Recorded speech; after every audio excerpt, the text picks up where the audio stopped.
Bonjour tout le monde.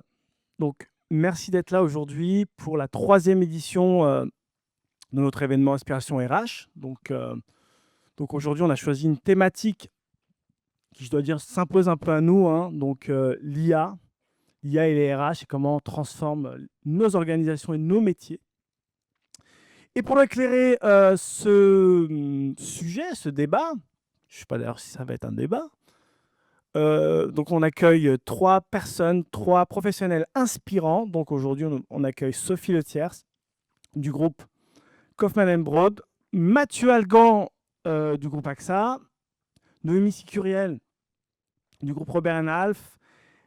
Et pour nous éclairer sur ces échanges, on a l'honneur d'accueillir aujourd'hui Lobna Kalera Benassine qui nous fait honneur d'être là aujourd'hui. Donc merci Lobna.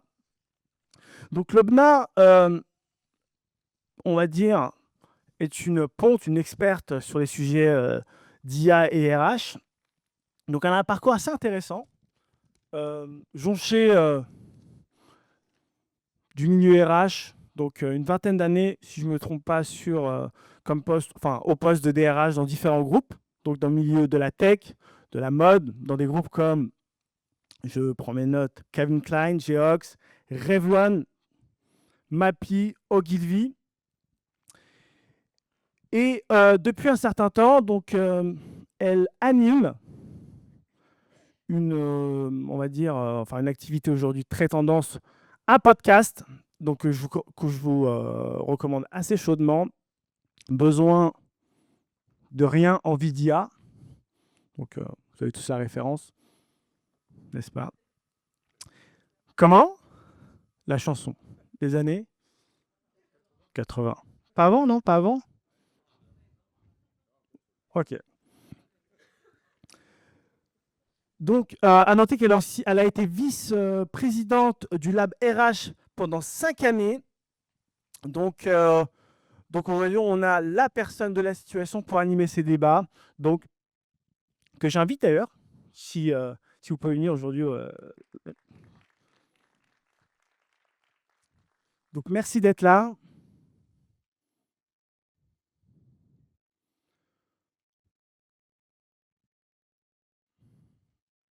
Donc, là, on avait une question à vous poser. On se tutoie dans la vraie vie, voilà, on va se vous voyez. Comment vous êtes tombé dans la marmite de l'IA? Expliquez-nous un peu votre rencontre avec l'IA. Alors j'ai l'IA, mais j'ai pas la tech. Voilà. Bonjour tout le monde, super, on m'entend. Bonjour, je suis ravie d'être là. Merci à la ville de Courbevoie et à Nassim de m'avoir invitée à venir animer ce débat. J'ai hâte parce qu'on a 3 beaux invités avec des parcours IA assez passionnants. Et pour commencer, je vais vous raconter rapidement ma rencontre avec l'IA, l'intelligence artificielle, parce que pour le coup, on est très loin du coup de foudre, on est très loin de l'histoire d'amour. J'ai plutôt envie de parler de mariage forcé, puisque début 2023, j'étais DRH encore, dans une agence de communication pas très loin d'ici.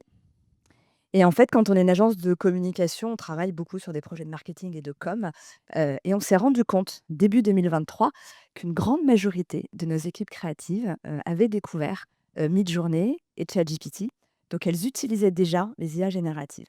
Donc quand vous êtes DRH au sein d'une agence de communication et que vous avez quasiment 50 des équipes qui utilisent un truc qu'on comprend pas très bien, mais qui fait des trucs assez dingues, et surtout dans lesquels on rentre beaucoup d'informations.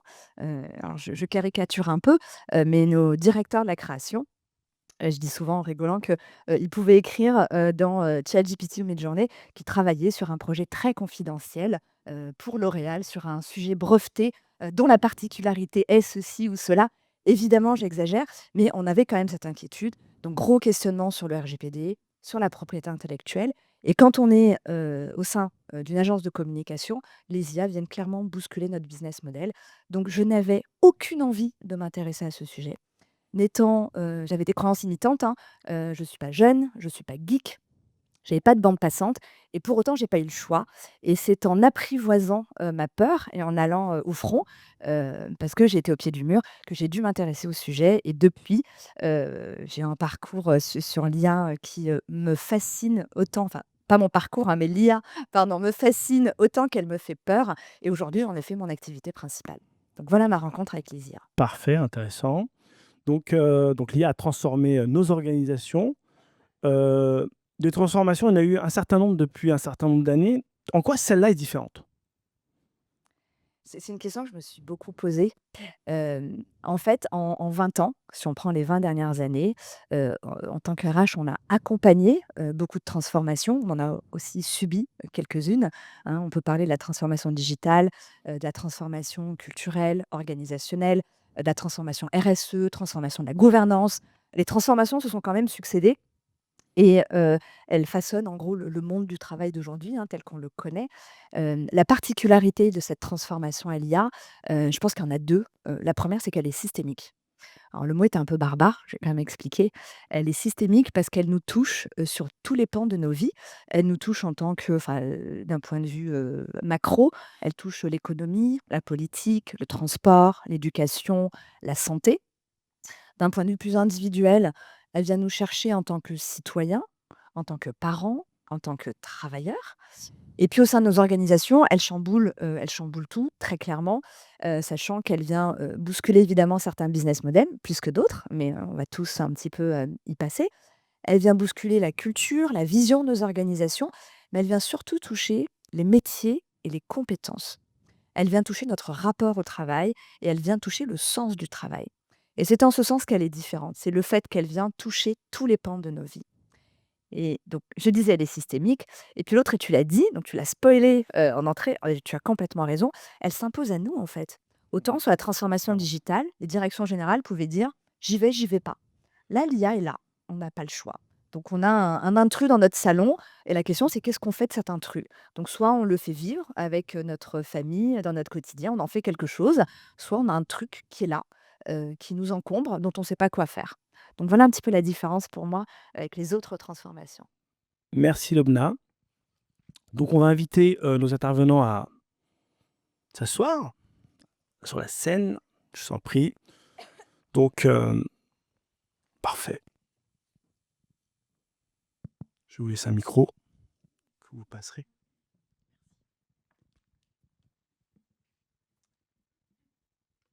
Excusez-moi, petit cran.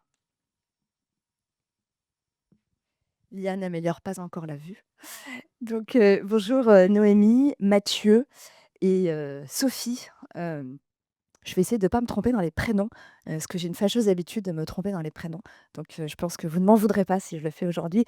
Je suis ravie de vous avoir aujourd'hui puisque vous avez des parcours, et des expertises, sur l'IA, et sur ce qui se passe dans vos organisations qui sont très riches et je vais peut-être vous donner la parole pour commencer, que vous puissiez vous présenter en 2 mots, si vous le voulez bien? Merci Lobna. Bonjour à tous, je suis ravie d'être avec vous aujourd'hui et de partager cette matinée qui promet d'être riche. Donc moi, je suis Sophie Letiers, je suis la directrice générale en charge des ressources humaines et de l'excellence opérationnelle chez Kaufmann et Broad. Kaufmann et Broad, c'est un promoteur immobilier qui construit à la fois des logements, des hôtels, des bureaux et tout type de produits sur l'ensemble de la France. Et ça fait maintenant 7 ans que je suis chez Kaufmann et Broad et j'ai, dans mon parcours, été avocate un premier temps et ensuite RH dans le secteur des médias avant d'arriver dans la promotion immobilière. Voilà. Merci beaucoup, Sophie. Bonjour à toutes et tous, et je vous remercie donc pour l'invitation, la ville de Courbevoie et puis, Lomna pour l'invitation également, voilà, pour valider, le fait que je vienne et Nassim, merci, également. Donc moi je m'appelle Mathieu Algan, normalement je suis sous ma photo, je travaille chez AXA, ça fait 20 ans que je travaille chez AXA dans les ressources humaines, dans différentes entités du groupe. Aujourd'hui je m'occupe donc de ce qui est la marque employeur, le recrutement, la gestion des talents et des cadres dirigeants pour AXA France. AXA, si vous connaissez pas, donc c'est, une société d'assurance mondiale. On est 150 000 dans le monde. On fait 100 milliards de chiffre d'affaires. On est dans 50 pays. Donc c'est plutôt une grosse boîte qui existe depuis 40 ans. C'est une boîte qui est française. Et chez AXA France, on est à peu près 30 000 sur le territoire. Et un dernier chiffre, on verse à nos sinistrés quand les gens ont un incident 35 millions d'euros par jour. Donc voilà, donc aujourd'hui, on a versé 35 millions par jour. Voilà, donc on donne, on reçoit beaucoup d'argent, mais on en redonne aussi beaucoup. Bonjour, bonjour tout le monde. Merci pour, l'invitation et pour pouvoir, discuter avec vous de ce sujet qui est central, qui nous occupe tous aujourd'hui, qui a un peu envahi notre quotidien aussi, on doit le dire. Moi, je m'appelle Noémie Sécurel, je travaille chez Robert Half. Robert Half, c'est quoi? C'est un cabinet de recrutement et une société de conseil en organisation également avec une société partenaire qui s'appelle Protiviti. Hem, on est présent, à travers le monde. On est présent, pour 16 000 collaborateurs sur 18 pays, pardon. Et mon rôle chez Robert Half, c'est de, m'occuper du développement des compétences des consultants et des managers. Moi, je fais ça sur 7 pays européens. Et donc l'idée aujourd'hui, c'est que je puisse, partager avec vous et mon rôle de directeur du développement, puisque l'idée, c'est d'accompagner à peu près 2 000 personnes sur l'Europe avec, plusieurs, langues étrangères et plusieurs, aussi cultures différentes. Et puis aussi partager avec vous le poste d'observation qu'on peut avoir quand on est un cabinet de recrutement. Parce qu'on voit et des candidats tous les jours et des entreprises qui ont besoin de recruter. Donc ça nous donne un poste d'observation, que je voudrais partager avec vous aujourd'hui. Donc l'expérience Robert Half de l'IA, notre, observation des métiers et puis ce qu'on entend de nos clients et de nos candidats tous les jours. Super. Bien, merci pour cette petite, présentation. Alors oui, je suis désolée, on va encore parler d'intelligence artificielle. Je crois que ça fait 6 mois, qu'on entend parler d'intelligence artificielle. On entend tout et son contraire. On entend aussi une vraie grosse urgence, d'y aller, une urgence de tester, une urgence de. Moi, j'avais envie aujourd'hui d'aborder les choses de façon un peu différente, et de vous parler d'intelligence artificielle par ceux qui la vivent, pas par ceux qui la vendent et pas par ceux qui la commentent. Et ça, je trouve que c'est un point de départ qui est intéressant. Que ce soit AXA, que ce soit Kaufmann Broad ou Robert Half, les 3 ont lancé de nombreuses initiatives et je trouve que c'est intéressant, d'aller voir ce que font, ces entreprises pionnières. Déjà parce qu'elles nous ouvrent la voie, donc merci. Vous êtes un peu nos cobayes, nos aventuriers. Elles permettent aussi, qu'on se pose les bonnes questions, qu'on reprenne les bonnes pratiques et puis surtout qu'on évite les grandes erreurs. Donc, merci pour ça. Ce que je vous propose, c'est de rentrer dans le vif du sujet et pour commencer, on parle beaucoup de cas d'usage, quand on parle d'intelligence artificielle. J'ai quand même envie qu'on commence un peu macro, qu'on prenne un peu de hauteur, qu'on regarde les choses de façon un peu macro et avant d'aller dans les cas d'usage, avant de se lancer dans les sujets d'intelligence artificielle, les organisateurs doivent se poser la question de: «Quelle est notre vision autour de l'IA? Quelle est l'ambition autour de ça?» Et j'aimerais bien que vous puissiez répondre et les uns et les autres, à la vision de vos organisations autour de l'IA. Je vais peut-être commencer par, Sophie, par exemple.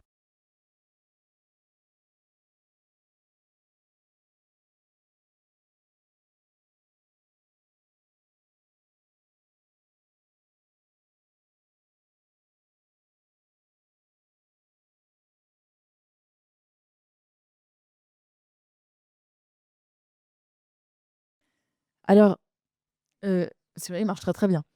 Ça nous réveille, si on avait besoin. L'ambition de Kaufmann et Broad, on a été dans une ambition très pragmatique et très opérationnelle sur vraiment comment la première question, c'était de se dire comment on peut améliorer la qualité d'exécution, au quotidien de chaque métier, de chaque collaborateur. On n'est pas parti, dans des grands concepts. On est alors, Kaufmann et Broad, on a une culture aussi qui est très opérationnelle, qui est très pragmatique. Donc, c'est sans surprise finalement qu'on a adopté aussi, une démarche, qui est tournée alors, moi je suis en charge de l'excellence opérationnelle, mais vraiment sur cette qualité d'exécution qui a eu pour effet d'améliorer finalement le quotidien des collaborateurs, leur confort et aussi une montée en compétences. On parlera tout à l'heure, de la méthode, qu'on a mise en œuvre, mais on était vraiment finalement dans comment on peut vous aider vous au quotidien, comment l'IA peut vous aider au quotidien, plutôt que, votre métier va changer. Ce qui fait toujours peur quand on dit ça à un collaborateur, parce que chacun peut se dire: «Oh là là, je vais pas être à la hauteur» ou «Oh là là, moi j'ai pas regardé encore, les autres sont déjà en avance» et puis, ça freine tout le monde. Donc on voilà, on a eu, une méthode sur cette, sur cette partie-là dont on parlera après avec un challenge et vraiment avec cette ambition d'améliorer au quotidien la qualité d'exécution pour chaque collaborateur et de permettre sa montée en compétences de manière facile et simple. Super. Après la vision, effectivement, on n'est pas obligé d'aller sur des envolées lyriques, hein, c'est de se poser les bonnes questions pour apporter les bonnes réponses et donc chez Kaufmann Broad, vous êtes partis sur un vrai sujet de, d'excellence opérationnelle. Chez AXA, vous avez pris le parti de tout miser sur la data. Donc je suis très curieuse que vous Oui. puissiez partager ça. Merci. Donc le métier de l'assurance, donc je n'ai pas précisé en intro, je suis parti un peu vite, mais bon, nous on assure un peu tout, hein. Donc on assure la santé, on assure des satellites, on assure, votre camping-car, on assure votre retraite, et cetera, et cetera. Donc on a le métier de l'assurance, c'est un métier de data. Depuis le début finalement, quand on assurait des bateaux qui allaient faire des voyages, bah, on regardait, quoi, j'étais pas là, et personne ici n'était là, mais on regardait, voilà, quels avaient été les incidents sur les précédents bateaux. On mettait ça dans des petites tablettes et puis on regardait, bah, quel était le risque d'avoir un incident si vous alliez, chercher des épices en Inde, par exemple, avec votre bateau, et ça nous permettait d'assurer basé sur toutes ces données historiques, qu'on avait. Donc depuis les origines, finalement, c'est un métier de la donnée et c'est vraiment notre trésor, finalement, ces données. Donc quelque part, ce sujet de la data il est extrêmement lié au sujet de l'IA. Il est même fondamental pour bien faire de l'IA, la data est fondamentale. Donc nous, on est dedans depuis toujours, et quand je travaillais au groupe, sur des sujets de transformation digitale à l'époque, comme on appelait ça il y a une, grosse quinzaine d'années, on parlait de big data, et donc le sujet était déjà présent finalement. Le sujet de l'IA était déjà présent et on avait déjà des cas d'application, sur de la détection de fraude, sur des sujets qu'on appelle, pay as you drive pour, voilà, modéliser, finalement, le risque par rapport à la conduite que vous avez à un instant T et vous faire payer exactement, par rapport à votre conduite. Donc le sujet est très présent. Là, cette année, donc en 2023, un on a eu un peu comme toutes les sociétés, je pense, notre Secure GPT, notre chat GPT interne qui a été déployé. La différence, c'est que le sujet est devenu public, ça est systémique comme tu le disais, justement. Donc ça a touché tout le monde, partout. Donc, on a vraiment matérialisé ça dans notre plan stratégique 2024-26 avec un pilier, important qui s'appelle, Nadia, le programme Nadia.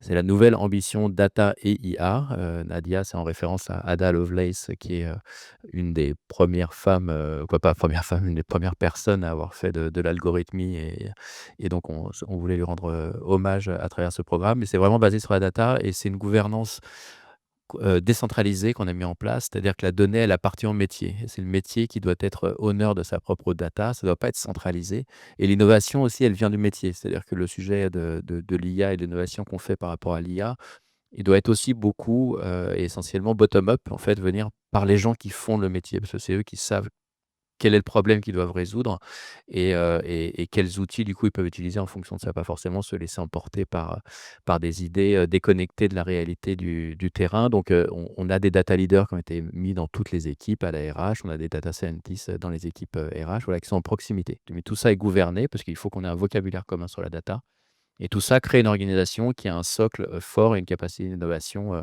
important sur les sujets de l'intelligence artificielle. Donc c'est par la donnée, voilà, qu'on est rentré sur le sujet, qui est un socle fondamental qu'il faut bien travailler.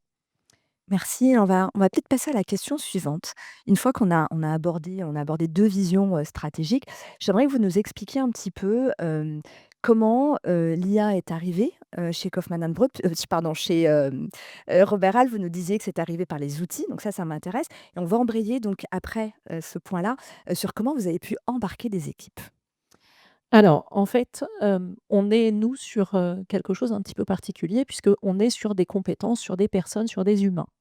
Et donc on a, le métier de recrutement, c'est être l'intermédiaire entre des candidats qui cherchent un job ou qui en cherchent pas, mais à qui on va aller proposer un job, et puis des entreprises qui, cherchent des candidats.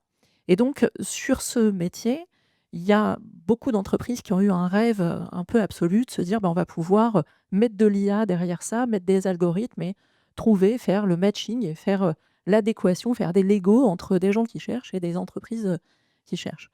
Et puis, bah, on s'est aperçu, donc il y a beaucoup d'entreprises qui ont investi, sur ça, des startups et cetera, des plateformes. Je pense que vous connaissez tous Indeed, Monster, qui ont énormément investi sur l'IA en se disant: «Bah, en fait, on a déjà énormément de data et donc on va essayer de faciliter et d'industrialiser finalement grâce à l'IA ça». Donc nous, en tant que cabinet de recrutement, on s'est posé des questions et on s'est dit: «Mais dans quelle mesure le rôle d'un consultant en recrutement qui est dans quelque chose de très humain, il va encore trouver sa place par rapport à l'IA?» Et donc, pour répondre à votre question, comment on l'a mis en place chez Robert Half? Bah, d'abord, en fait, ça c'est un peu ce que vous expliquiez tout à l'heure, c'est-à-dire que ça s'est un peu imposé à nous. On est un grand groupe, donc avec, qui est coté en bourse aux États-Unis, donc ça veut dire qu'on a aussi des contraintes légales et donc il y a 40 personnes chez Robert Half aux États-Unis qui travaillent sur l'IA. Donc quand on a, créé ces outils, le temps qu'on crée ces outils, bah, en fait, il y avait déjà des consultants au quotidien qui avaient très envie et qui avaient déjà l'utilisation de l'IA au quotidien. Donc en fait, il a fallu freiner d'un côté l'utilisation un petit peu comme chez, Ogilvy et Midjourney, c'est-à-dire un peu freiner des consultants qui avaient, le goût et c'était très tentant d'utiliser l'IA d'un côté et puis de l'autre côté, l'entreprise qui essayait de faire quelque chose et de mettre en place des outils et c'est comme ça qu'on a mis en place Robert Half GPT parce qu'on est sur quelque chose, de très confidentiel, c'est-à-dire que des personnes qui, créent leur CV, qui sont en recherche, mais qui ne veulent pas forcément que leur employeur sache qu'ils sont en recherche. Donc si je commence à mettre le CV des candidats sur n'importe quel GPT à l'extérieur, je brise la confidentialité, donc c'est un problème. Donc on a mis en place des outils aussi poussés par l'utilisation des consultants au quotidien. Super. Pendant la préparation, vous me disiez que vous aviez, effectivement, mis en place une mutualisation, des cas Ouais. d'usage. Vous pouvez nous en dire 2 mots? Alors effectivement, du coup, chacun a utilisé des outils, en gardant vraiment une confidentialité parce que pour le coup, c'était très important. C'est un guidelines qu'on a donné tout de suite en disant: «Alors par contre, on ne rentre aucun numéro de téléphone, aucun mail, aucun nom, prénom, sur, n'importe quel, GPT». Hem et bah, on a créé un outil qui s'appelle Robert App GPT avec des prompts qui sont déjà faits, qui sont à disposition de tout le monde. Mais, on a aussi, vu des consultants qui étaient hyper efficaces, qui étaient très, très forts sur l'utilisation des prompts pour pouvoir, par exemple, préparer des rendez-vous clients.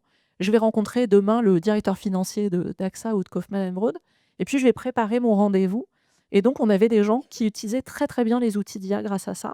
Donc en fait, on a demandé à tout le monde: «Donnez-nous vos meilleurs prompts» et on a créé une espèce de bibliothèque de prompts, des meilleurs prompts pour pouvoir derrière diffuser l'information et le savoir en interne sur l'utilisation de ces IA. Super. Je reviendrai, volontiers à Sophie. Hem, on a parlé, rapidement effectivement de la mobilisation des équipes et je voudrais revenir un pas en arrière sur le déploiement. Chez Kaufmann Broad, vous avez une démarche ascendante que je trouve assez intéressante donc je suis curieuse que vous puissiez partager ça, avec nous. Effectivement, tout à l'heure, je disais que nous, on s'était centré sur la qualité d'exécution et d'avoir cette démarche qui part de chaque métier et de chaque collaborateur. On voulait vraiment que ça concerne tout le monde. Donc en janvier 2024, donc il faut se replacer dans le contexte de janvier 2024 où l'IA, c'était encore quand même très, très nouveau et beaucoup de gens ne savaient pas encore ce que c'était. On a lancé un challenge au sein de l'entreprise qui concernait tous les métiers, tout le monde dans toute la France. Nous, on n'a que en France. Et on a demandé à chacun, on a fait assez simple pour n'effrayer personne. On a dit: «C'est quoi les 5 heures les pires de votre semaine? Les choses qui sont le plus désagréables à faire, dans votre semaine?» Et on a tous des choses, dans notre semaine, dans notre boulot, qui sont chronophages, qu'on considère sans valeur ajoutée et qui sont pénibles. Et donc quand on appuie sur ce bouton-là chez les collaborateurs, bah, ça en fait, tout le monde a tout de suite une idée. C'est-à-dire que là, je suis sûre que je viens de vous poser la question. Chacun est en train de se dire: «Ah ouais, c'est quoi mes 5 heures? Qu'est-ce que j'aimerais bien améliorer dans ma semaine?»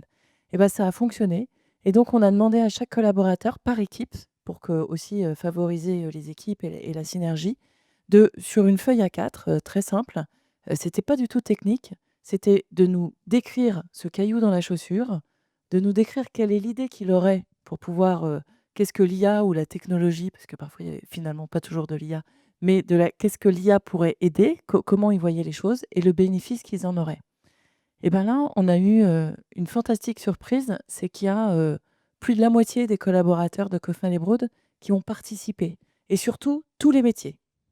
C'est-à-dire de l'assistante au développeur foncier, le programme, le commercial, la finance, le comptable, tout le monde, le service après-vente.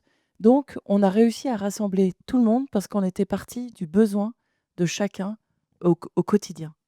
Et chacun a participé, toutes les géographies. On a dû allonger la plage de concours.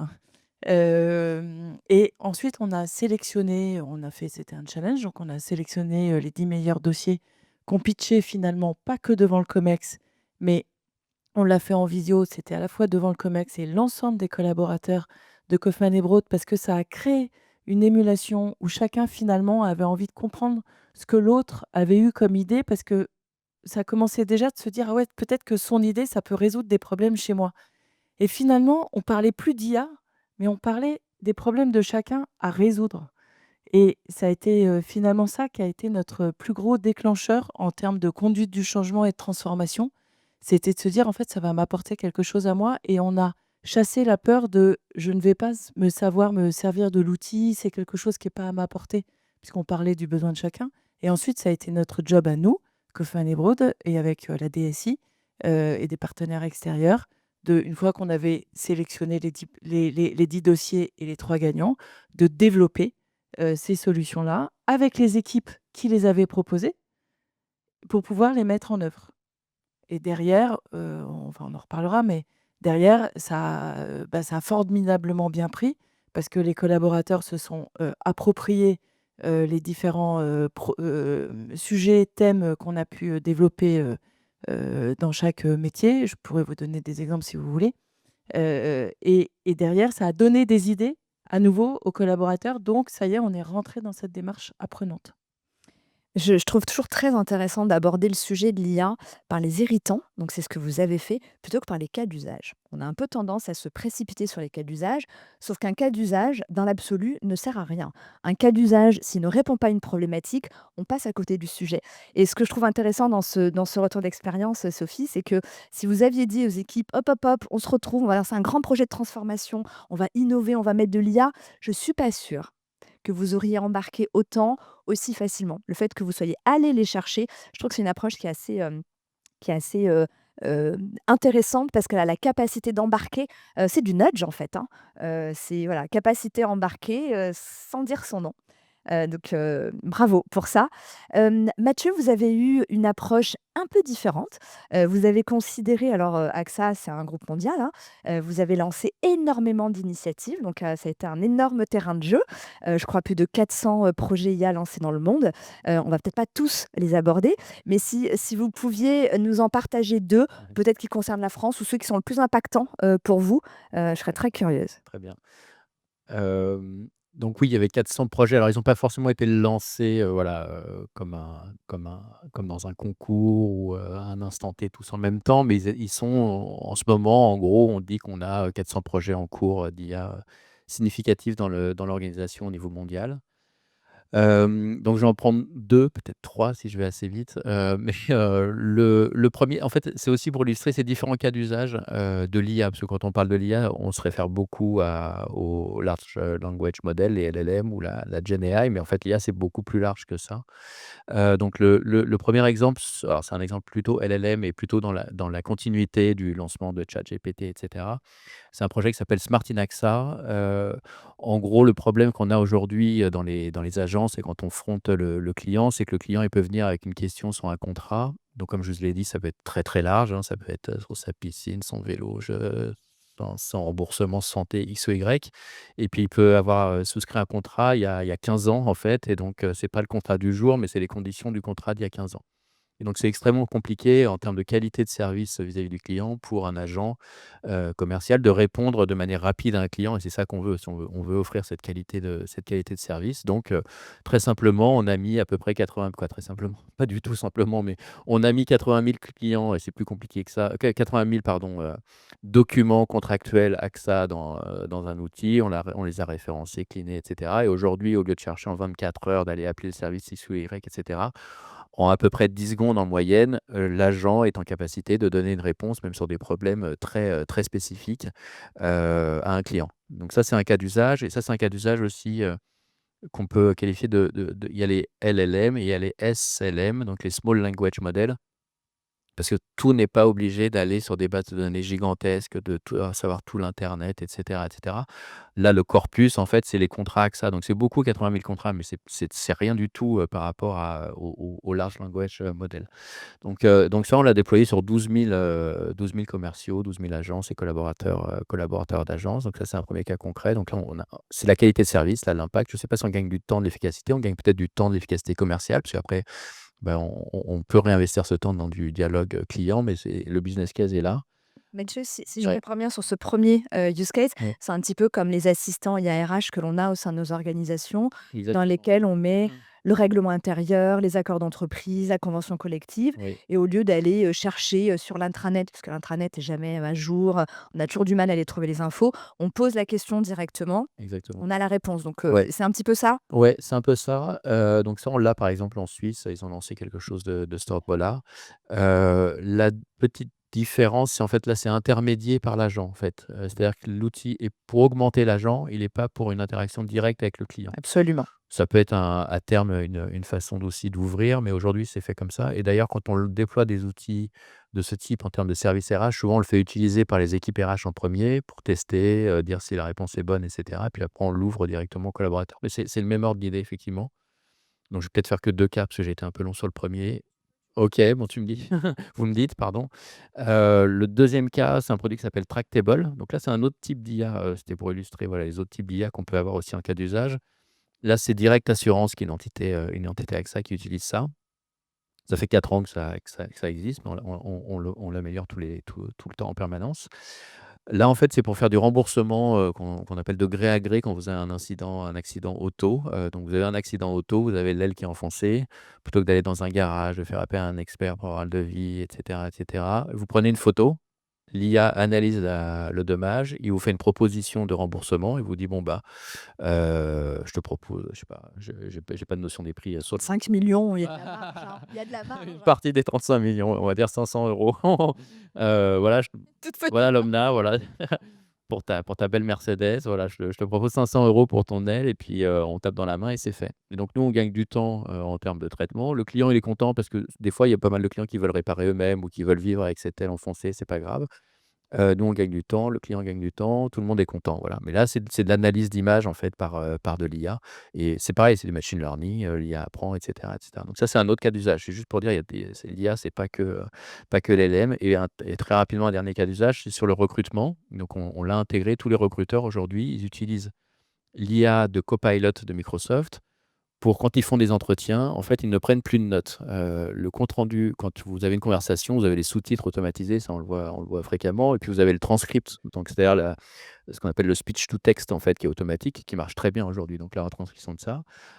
L'entretien, il se déroule, le recruteur, il pose ses questions, il est concentré sur le candidat, il prend pas de notes parce que tout est enregistré dans le transcript et après il fait un prompt qui est un prompt standard. On a une bibliothèque de prompts, standard qu'on utilise. C'est des prompts de 2 pages, hein, donc c'est pas la petite question genre: «Fais-moi le résumé de l'entretien». Donc c'est des vrais prompts, il y a 2 pages de prompts et à la fin, ça lui fait un retour structuré, comme il se doit, sur, qu'est-ce qui a été dit, quels sont les sujets qui ont été abordés, comment les compétences ont été checkées, et cetera, et cetera. Donc ça, vous faites dans les règles de l'art un compte rendu et tout le monde y gagne. Le candidat, parce que le recruteur est dédié vraiment il dédie toute son attention, au candidat. Le recruteur, parce qu'en charge mentale, c'est quand même assez lourd d'enchaîner les entretiens, de prendre les notes en même temps que vous posez des questions, que vous pensez à la job desk, et cetera. C'est très, très lourd et quand vous en enchaînez plusieurs dans la journée, c'est très fatigant. Donc il gagne beaucoup en qualité de vie, et puis on gagne en efficacité pour l'entreprise, à peu près 15 minutes, mais par entretien. Donc voilà, donc des cas d'usage très différents, en application parmi les 400 cas d'usage. Oui, donc on a des cas d'usage internes, donc pour les recruteurs, on a des cas d'usage externes, donc pour les clients. Et pour la partie recrutement, effectivement, mais pas que pour le recrutement, les solutions, d'IA, qui génèrent, des comptes rendus, normés, c'est un des cas d'usage, qui a l'air très simple, qui est pas si simple que ça dans les faits, mais qui est d'une efficacité redoutable, qui permet évidemment, tous les gains, de qualité. Je parle pas de productivité, volontairement, mais de qualité.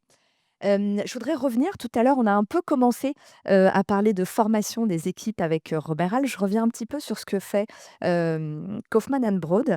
Vous avez lancé les Jeudis de l'IA. Donc, ce titre, plutôt, a éveillé ma curiosité. Effectivement, en parallèle de la démarche, du challenge, pour lequel on avait eu, donc une centaine, de projets, qui ont été, proposés, il fallait aussi acculturer, les équipes et leur faire comprendre, ce que c'était que, l'IA. Donc on a, lancé avec, Fabrice, qui est là, devant, qui s'occupe de la communication interne. On a lancé les jeudis de l'IA et c'était en fait toutes les semaines à partir de début janvier 2023 et on a fait ça pendant un an, ouais, un an, 18 mois.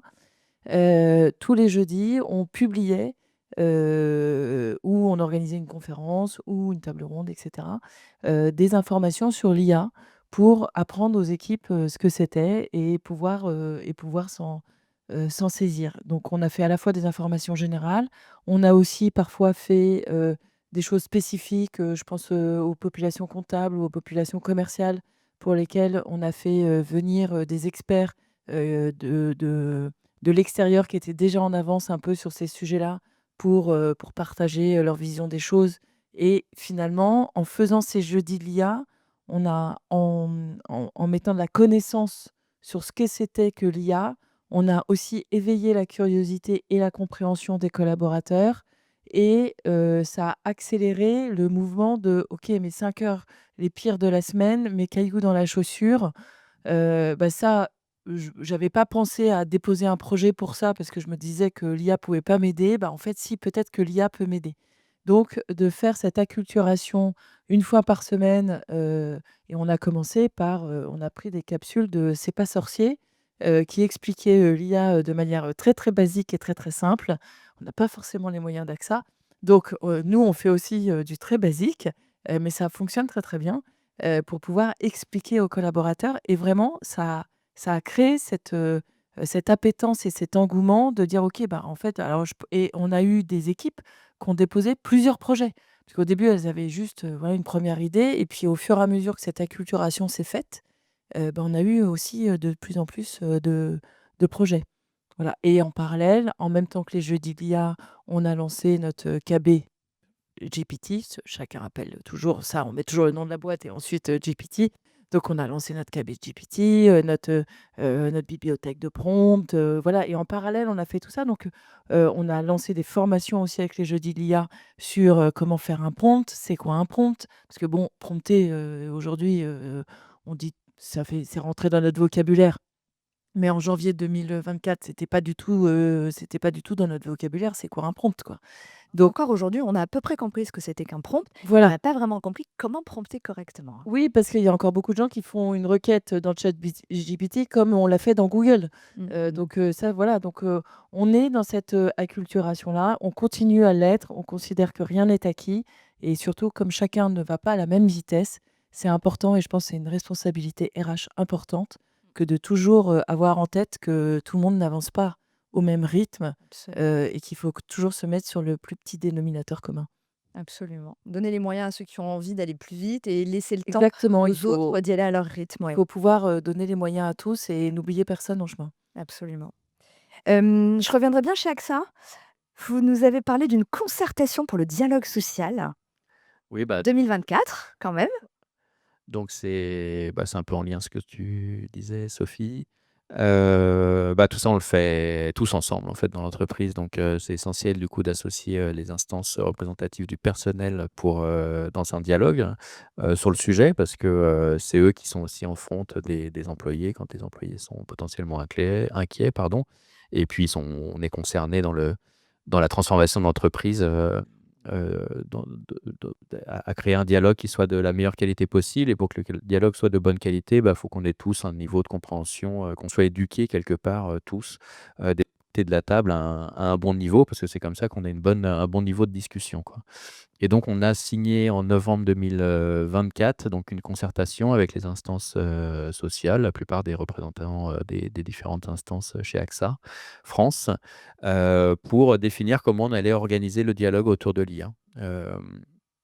Et comment on voulait donc ça définit, une régularité, ça définit que quand il y a des grands projets, qui ont un impact, voilà, sur les organisations, bah, on, on aura une instance dédiée pour, voilà, expliquer comment ça se passe. Ça définit un peu l'intention qu'on veut. Donc on veut, voilà, on veut que les projets IA, ils créent de la valeur pour le client et créent de la valeur pour les employés. Ça définit, par exemple, les sujets autour du fait qu'on veut, développer une IA durable et donc on intègre dès le design finalement et dès la définition des projets, IA, ces enjeux, environnementaux, dans la réflexion et finalement dans l'impact aussi long terme des solutions qu'on veut mettre en place. Donc on a enrichi finalement le cadre qu'on retrouve dans le cadre européen finalement autour de la protection des données et cetera, de l'IA Act, on a défini la régularité de dialogue, et donc on a signé aussi, il y a quelques semaines au niveau européen, avec les instances européennes, le même type d'accord qui définit, voilà, le cadre, notre intention et comment on veut discuter, tous ensemble pour embarquer toute l'organisation. Parce qu'en fait pour finir, les sujets IA, leur implémentation, c'est 80 des sujets de change management et d'humain, quoi, et c'est 20 peut-être de tech, quoi. Absolument. Je dis souvent effectivement que et je suis complètement d'accord, hein, que l'IA est pas une question de tech, mais je dis souvent c'est une question des 4 M. C'est une question de mindset, de méthode, de mobilisation et de mesure et je suis complètement d'accord, sur le fait que c'est vraiment une question d'accompagnement du changement, complètement. Noémie, sur la question, mobilisation des équipes, formation, vous voulez rajouter quelque chose?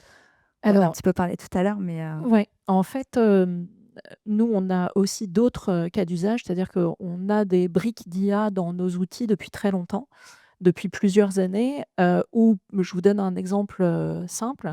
Hem, on va, publier une annonce, une offre d'emploi et puis on a 5 candidats qui vont répondre à cette offre d'emploi et avec notre outil d'IA, ça va nous dire: «Bah, voilà, vous avez ces 5 personnes-là qui ont répondu, mais en fait, dans votre network, vous avez aussi ces 10 autres personnes qui n'ont pas répondu à cette offre, que vous connaissez déjà, mais qui peut-être vous pourriez les envisager pour pouvoir correspondre à cette offre d'emploi». Donc en fait, l'idée, c'est d'élargir nos horizons et de nous donner des idées supplémentaires et de ne pas nous focuser uniquement sur les personnes qui ont répondu.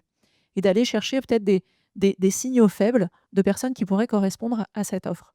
Et en fait, il y a plein de cas d'usage. Moi, je l'utilise beaucoup, par exemple, dans le learning and development. Donc, je vais faire une formation sur, on va dire, par exemple, la loi de la transparence des salaires qui arrive en juin 2026. Et puis, je vais demander à l'IA, par exemple, et en learning and development à travers le monde, on fait tout ça. On rentre notre outil et puis on demande à l'IA, sors-nous 5 questions qu'on va pouvoir poser au public pour nous assurer de leur compréhension. Et plutôt que moi penser aux 5 questions, ça va me sortir directement les 5 questions, ça va me faire un quiz et je vais pouvoir gagner du temps par rapport à ça. On a aussi, comme je vous l'ai dit, on est présent sur 18 pays, donc on a, quand même, un certain nombre de langues étrangères à traiter. On a, 9 langues étrangères et donc on utilise des outils de traduction. Mais les outils de traduction, ils sont imparfaits parce que ces outils de traduction automatique où il y a beaucoup d'IA derrière, bah, en fait, ils ne tiennent pas compte du langage interne de l'entreprise. Donc en fait, il y a, plein de choses autour de l'IA. Il y a plein de cas d'usage, vous en avez cité quelques-uns. Nous, on a des cas d'usage en interne, on a des cas d'usage en externe pour nos clients, pour nos candidats. Hem et en fait, ce qu'on a fait, on a fait un peu comme chez Kaufmann, c'est-à-dire qu'on a fait venir un expert extérieur, qui a pris le temps d'expliquer à tout le monde, à chacun. On s'est mis dans des salles, en présentiel. On a passé une journée entière ou une demi-journée parfois, avec un expert de l'IA qui nous a expliqué déjà comment, finalement, quand on pose une question à un outil, comment on a une réponse aussi précise et aussi bluffante.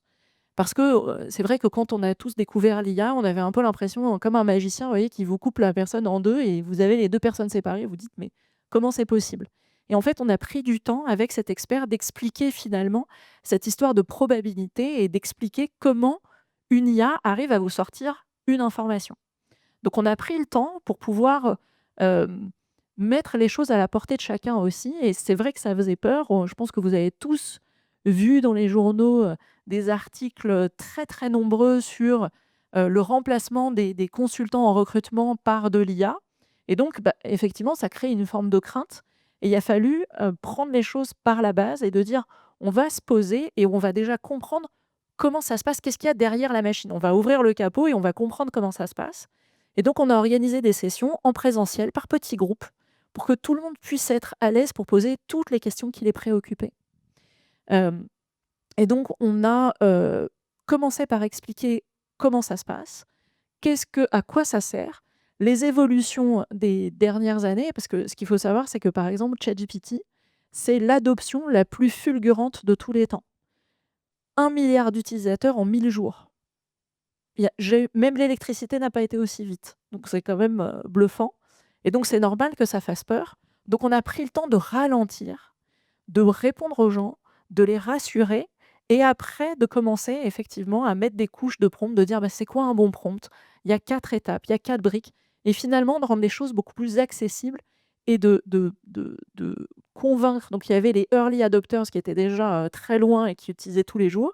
Puis il y avait les réfractaires qui disaient mais moi j'ai pas envie que ça me remplace. J'ai envie de garder la noblesse du recrutement, le contact humain. Et en fait, on a montré qu'il y avait différentes utilisations, que c'était finalement leur mettre comme un exosquelette, vous voyez, comme un booster, comme un exosquelette, que ça les remplaçait pas, mais que ça soit parfois leur faisait gagner du temps administratif, de tâches répétitives, soit parfois leur élargissait leurs idées au quotidien, soit les aider à préparer un entretien, un rendez-vous client. Donc en fait, il y avait, c'est des consultants augmentés, on va dire. Et c'est comme ça qu'on a essayé de voir les choses, mais de ralentir et de prendre le temps de se mettre effectivement à la portée de chacun, d'aller les chercher là où ils étaient en fait, sur leur compréhension et leur utilisation de l'IA, pour pouvoir derrière les emmener plus loin. Très intéressant, votre appropriation du slow AI. C'est le fait de ne pas se précipiter, mais effectivement, Sophie le disait aussi, aller au rythme de chacun, et je vois effectivement que c'est quelque chose que vous avez adopté.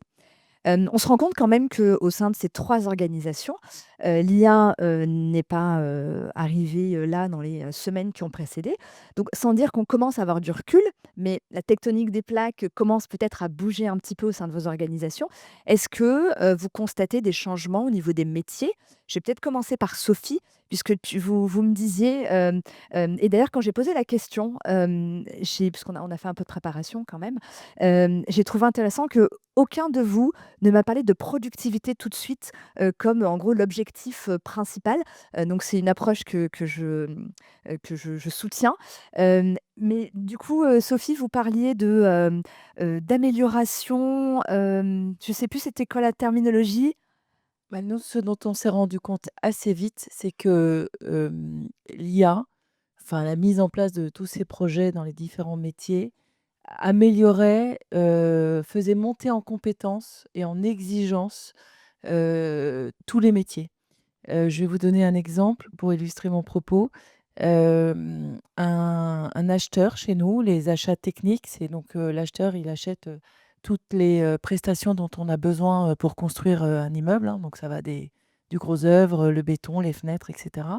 Donc vous imaginez qu'un marché technique pour une opération immobilière, c'est très très lourd.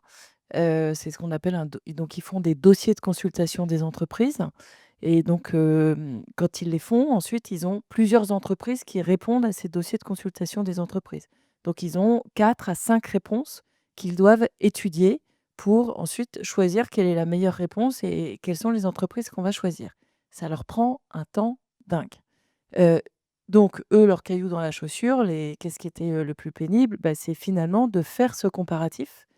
Donc on a développé un projet qui a permis de mettre toutes les réponses dans une base de données l'IA, avec une analyse tout de suite qui ressortait. Donc ils ont gagné énormément de temps.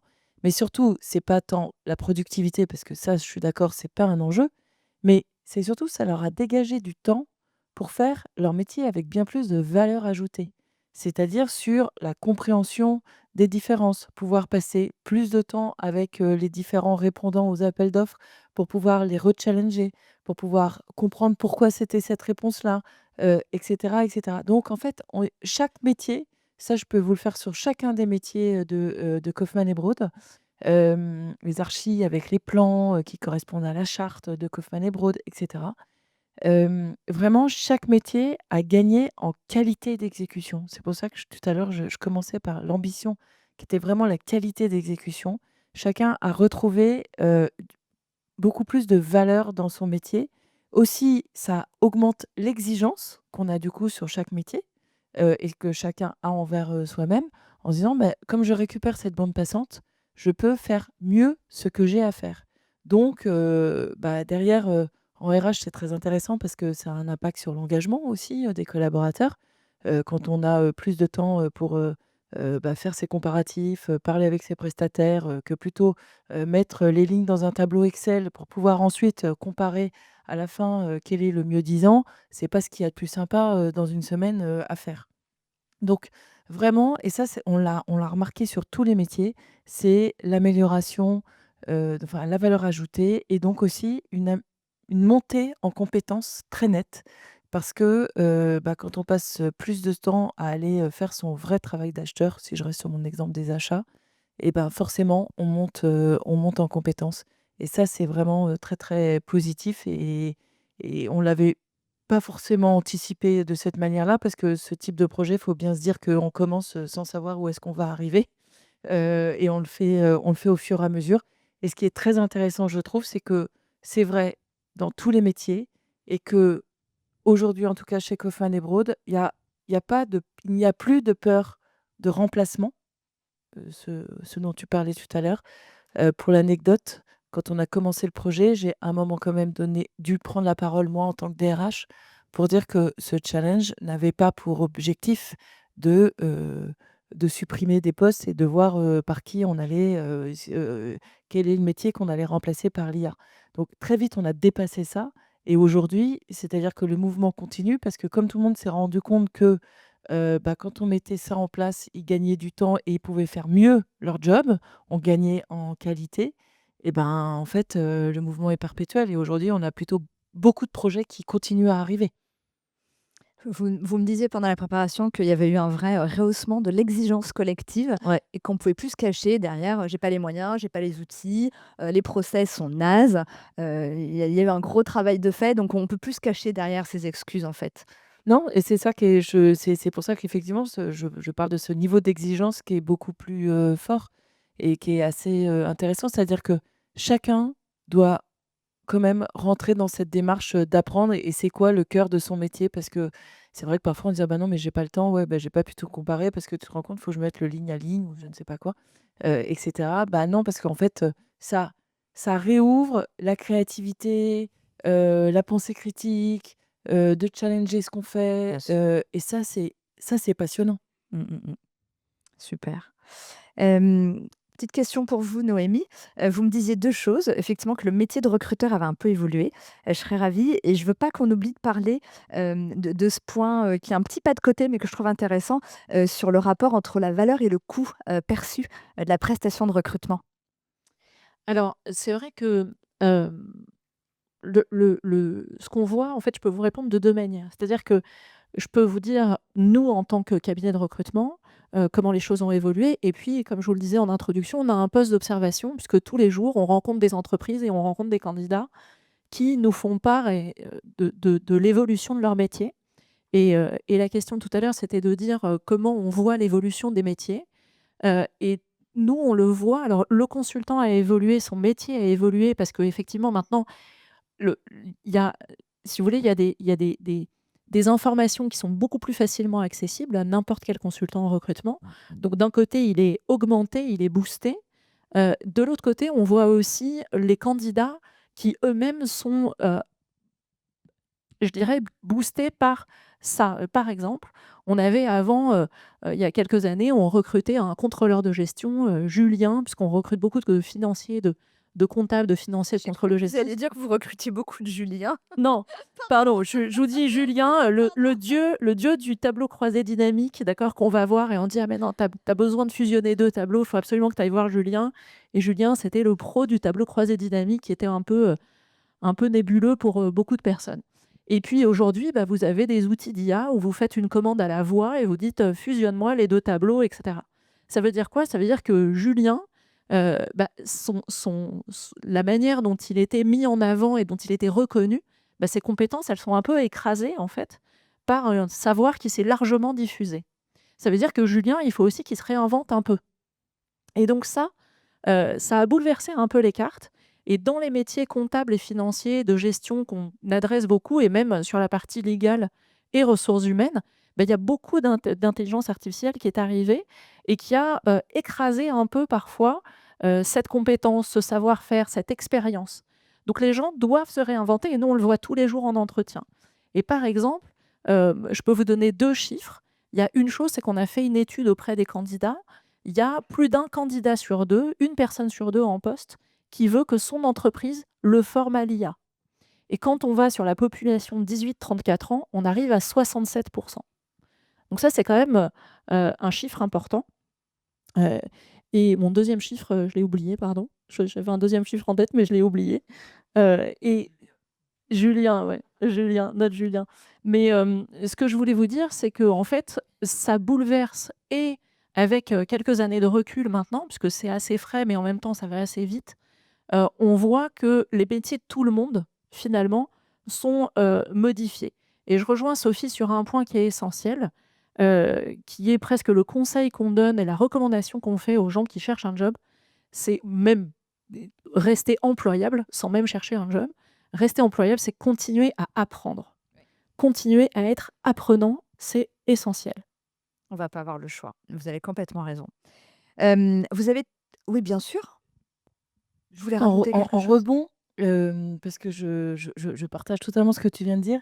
Et moi, je remarque quelque chose, c'est-à-dire que, parce que maintenant, quand on fait un entretien de recrutement, on demande aux candidats s'ils sont d'accord pour qu'on enregistre l'entretien.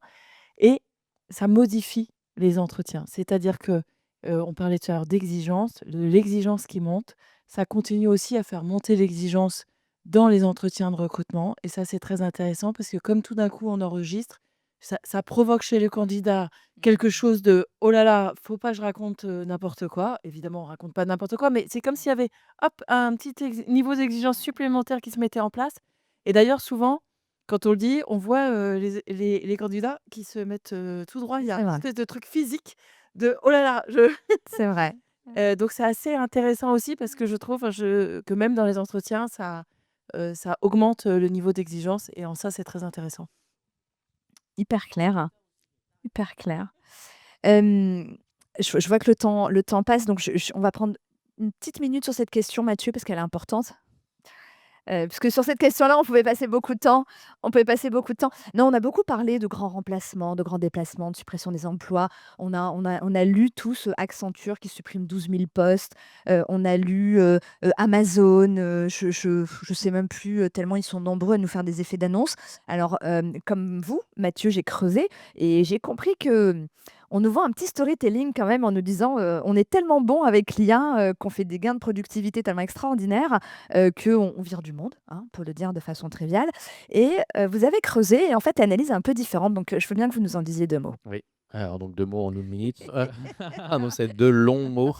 Hem, oui, bah, en fait, tu l'as un peu, dit dans ta question. Je pense que justement un article de McKinsey, moi j'ai vu un article des Échos, de la semaine dernière, je l'ai pris en capture là, c'est pas choqué, mais bon, ça m'a quand même interpellé, ça renforce ce point, qui disait, McKinsey, taille dans ses effectifs, voilà, grâce à l'IA quoi, en gros, c'était ça le titre, et j'ai regardé le début de l'article, après c'est bon, il y a 200 personnes, chez McKinsey, voilà, qui est une boîte de plus de 30 000 personnes, hein, donc 200 personnes sur 30 000, ça fait 0,6 ou 0,06% des effectifs. Ça fait pas beaucoup. Mais Ça fait pas beaucoup, 200 donc personnes, voilà, ouais. déjà, il y a tout le côté titre racoleur, qui est insupportable, pour le dire, clairement. Moi, en tout cas, je le ressens comme ça, c'est insupportable parce que ça déforme l'information, parce que les gens, ils lisent pas les articles et du coup, ça crée un buzz qui crée une bulle irréelle autour de l'IA.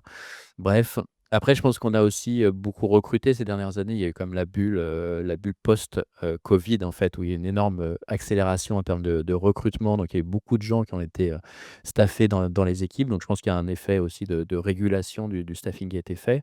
Le contexte économique, il est quand même très présent. Et il est très morose, donc nous, on a très, très petit turnover, donc on réduit aussi, même si on est en croissance et qu'on recrute, pour croître. Mais bon, on recrute moins que ce qu'on devrait parce que le turnover est quasiment il est à moins de 3% le turnover, chez nous. Et puis il y a aussi beaucoup de formations, alors ça c'est, plutôt franco-français, mais il y a, en alternance notamment, qui ont explosé, en termes d'attractivité sur des profils qui ont profité de la les subventions qu'il y avait autour de l'alternance. Donc on a beaucoup formé aussi des profils qui sont juniors et qui rentrent sur le monde de l'entreprise, et donc tout ça, ça crée finalement une vague que les entreprises sont pas en capacité d'absorber. Et donc, c'est beaucoup plus chic de dire: «Bah, moi, j'ai fait de la transfo IA, donc je suis une boîte moderne. En plus, je vis-à-vis de mes actionnaires, je licencie des gens grâce à l'IA». Le storytelling, il est super, en fait. Donc, pourquoi s'embêter à raconter qu'en fait, bon, le marché est compliqué, je sais pas quoi faire des gens, j'ai un peu trop recruté les années précédentes. Donc il y a beaucoup de ça et ça arrange tout le monde parce qu'il y a énormément d'investissements sur l'IA quand même et il y a quand même une bulle de l'IA dont on parle de plus en plus, mais je pense qu'il y a une vraie bulle qui fait, en grande partie la croissance des US et s'ils n'avaient pas ça, ils seraient un peu moins en croissance, que ça. Et c'est donc énormément d'argent, donc ça permet de booster quand même les articles qui sont sur le sujet. Donc je pense qu'on nous balade. Je pense que ça veut pas dire que l'IA, c'est pas bien et ça veut pas dire que ça va pas transformer en profondeur la façon dont on travaille, demain. Mais, je pense qu'il faut prendre du recul et garder la tête froide par rapport à tout ça et bien lire les articles parce que et pas s'arrêter au titre, parce que je pense qu'il y a beaucoup voilà, d'exagération dans tout ça. C'est un point qui, pour moi, est central, puisque l'IA, je vous le disais tout à l'heure, elle fascine ou elle fait peur et parfois un peu des 2. Et parmi les peurs de l'IA, au-delà, des craintes, dystopiques, hein, que l'humanité, s'éteigne, je vous laisse, libre de penser si c'est vrai ou pas. Mais les craintes les plus présentes et celles que les collaborateurs expriment le plus, c'est celle des suppressions d'emplois. Et je rejoins complètement Mathieu. Alors on nous dit qu'il faut développer notre esprit critique. On n'a pas le temps de développer ce point-là, mais je trouve que c'est quand même très compliqué. Aujourd'hui, face au bruit, au flux d'informations, aller chercher la bonne info, la vérifier et cetera. Mais, ne vous laissez pas leurrer, par ces titres, qui sont, évidemment très racoleurs, qui biaisent la réalité. Allez chercher ce qui se cache derrière pour vous faire une conviction qui est basée non pas, sur des opinions, mais sur des faits. Vraiment, l'ère de l'IA, il faut revenir au factuel, revenir à la data, et c'est facile, d'un côté, parce que la data est disponible. Néanmoins, face à ce flot d'informations, c'est évidemment compliqué d'aller, démêler le vrai du faux. Mais, je suis d'accord, ne vous laissez pas, ne soyons pas naïfs par rapport à ce point-là. On a une dernière question à aborder, qui est un peu la question centrale. On a parcouru tout le chemin, la vision stratégique, le déploiement, la formation des équipes, les cas d'usage, cette crainte, de remplacement, suppression et cetera. Si on remonte là encore, parce qu'on a commencé par du macro, on est descendu sur les opérations et si on remonte, hem, on sait qu'il est tôt quand même pour faire un bilan, hein, qu'on se le dise, mais est-ce que l'IA, a des impacts sur l'organisation du travail? Est-ce que vous avez constaté des choses ou indépendamment de ce que vous constatez, est-ce que vous imaginez des choses? Voilà, quel est votre parti pris sur cette question? Bon, je démarre et en 1 minute. Non, mais je pense qu'il y a 3 niveaux d'impact de l'IA sur le métier et l'organisation. Donc il y a un 1er impact très light, pardon, qui est un peu une amélioration, partie bureautique du quotidien. Donc ça va me faire une synthèse d'un article, ça va me préparer un mail et cetera. Ça, c'est très transverse, c'est pas spécialisé. Donc ça, je pense qu'il y a peu d'impact sur l'organisation. C'est des petites productivités qui vont se perdre, en fait, dans le quotidien, quoi. On gagne 5 minutes par là. Bon, 5 minutes, c'est rien du tout. On a plein de choses à faire, donc 5 minutes, c'est tout de suite réutilisé. Après, il y a les IA plus spécialisées. Donc on a parlé, par exemple, sur le recrutement. Donc là, il y a des IA spécialisées sur certaines actions et cetera, sur certains métiers et cetera. Là, il y a le ROI comme ça un peu plus intéressant, mais là, on est que sur de l'incrémental quelque part, aussi. Donc ça change pas les métiers. L'IA, de toute façon, l'IA, elle remplace pas les métiers, elle remplace des tâches, mais le métier reste là et vous l'avez très bien dit, toutes les 2 tout à l'heure que ça renvoie quand même sur une réflexion sur c'est quoi le cœur de son métier et cetera. Mais la tâche, quoi, le métier en tout cas, il reste là et la valeur du métier, reste, présent dans l'organisation et portée par des humains. Mais bon, ça les tâches autour de ce métier se transforment sur certaines spécialisations et sur certaines IA spécialisées. Et puis après, il y a des IA qui transforment quand même la chaîne de valeur, la façon dont on fait le métier. Quand je vous parlais de l'exemple de Tractable qui est on prend une photo et le règlement, d'un sinistre est très différent, bah là, il y a toute une partie de la chaîne, ça c'est 10 des sinistres qui sont réglés comme ça, donc il y a encore une grosse partie qui est gérée par de l'humain et puis quand vous avez un accident qui est grave, bah, on passe par de l'humain et cetera. On va pas prendre une photo d'un accident grave, hein, c'est très différent.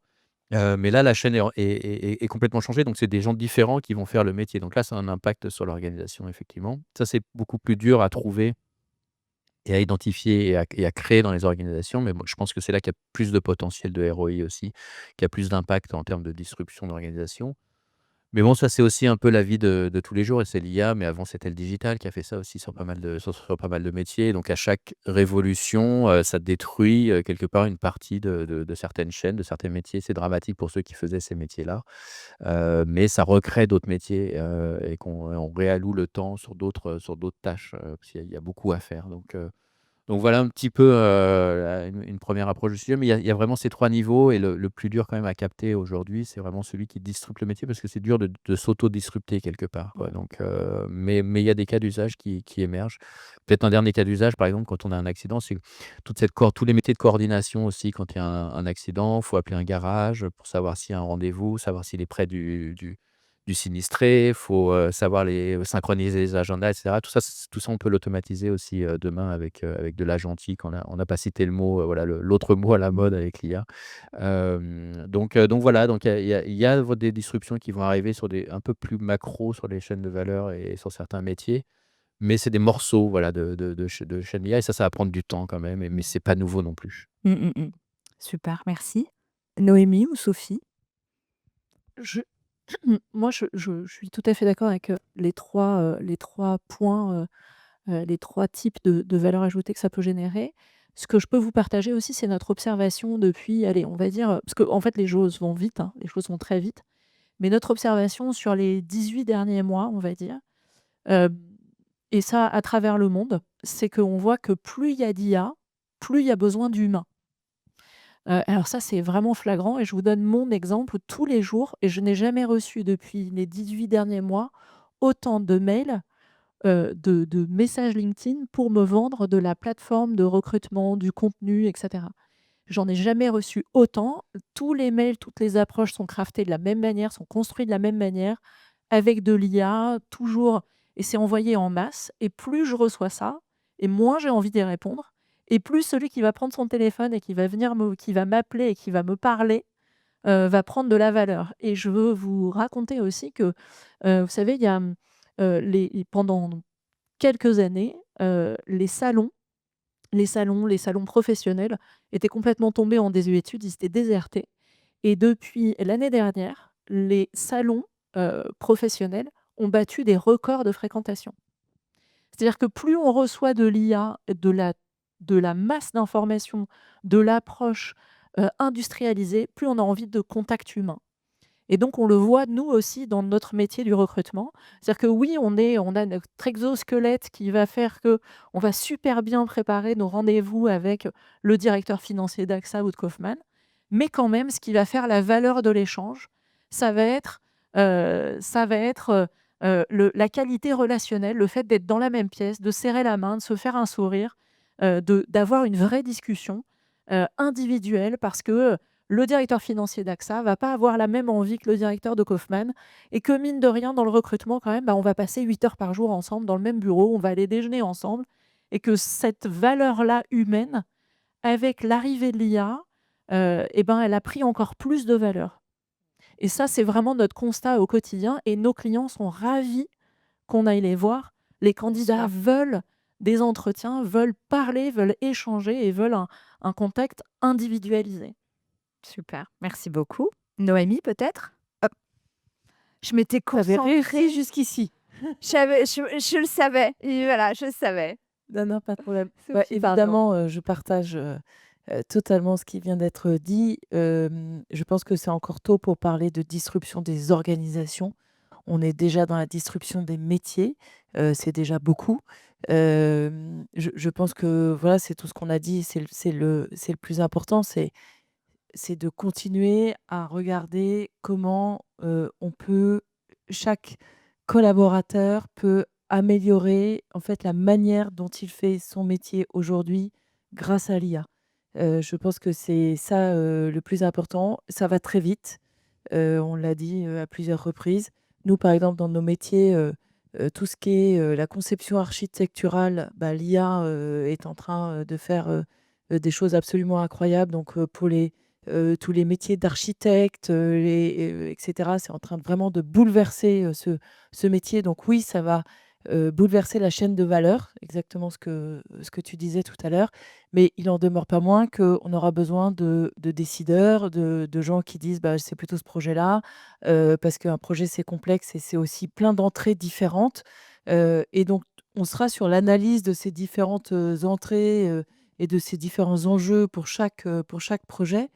Donc moi, je crois que, enfin, j'ai une vision résolument optimiste, c'est-à-dire que je pense que l'IA apporte de la valeur métier à chaque collaborateur, parce que ça libère, de l'énergie créatrice, ça, libère, de la capacité d'analyse, des différents, sujets qu'on a, à traiter et notre responsabilité, c'est de continuer à travailler cet enjeu, là et faut pas oublier que il y a quand même une tension entre une technologie qui va très vite et des entreprises, des humains que nous sommes, qui n'apprenons pas plus vite, qu'il y a 10 ans ou qu'il y a 20 ans, voire, parfois un peu moins vite parce qu'on est exposé à tellement de choses que c'est difficile de tout absorber.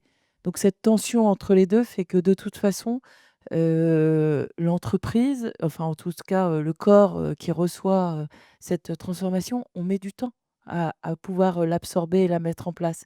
Et puis, parfois, moi, Kaufmann et Broad d'entreprise, je vais avoir avancé, peut-être sur un projet, un sujet d'IA, mais, mon prestataire architecte, celui-ci avec lequel je travaille, c'est pas encore son cas.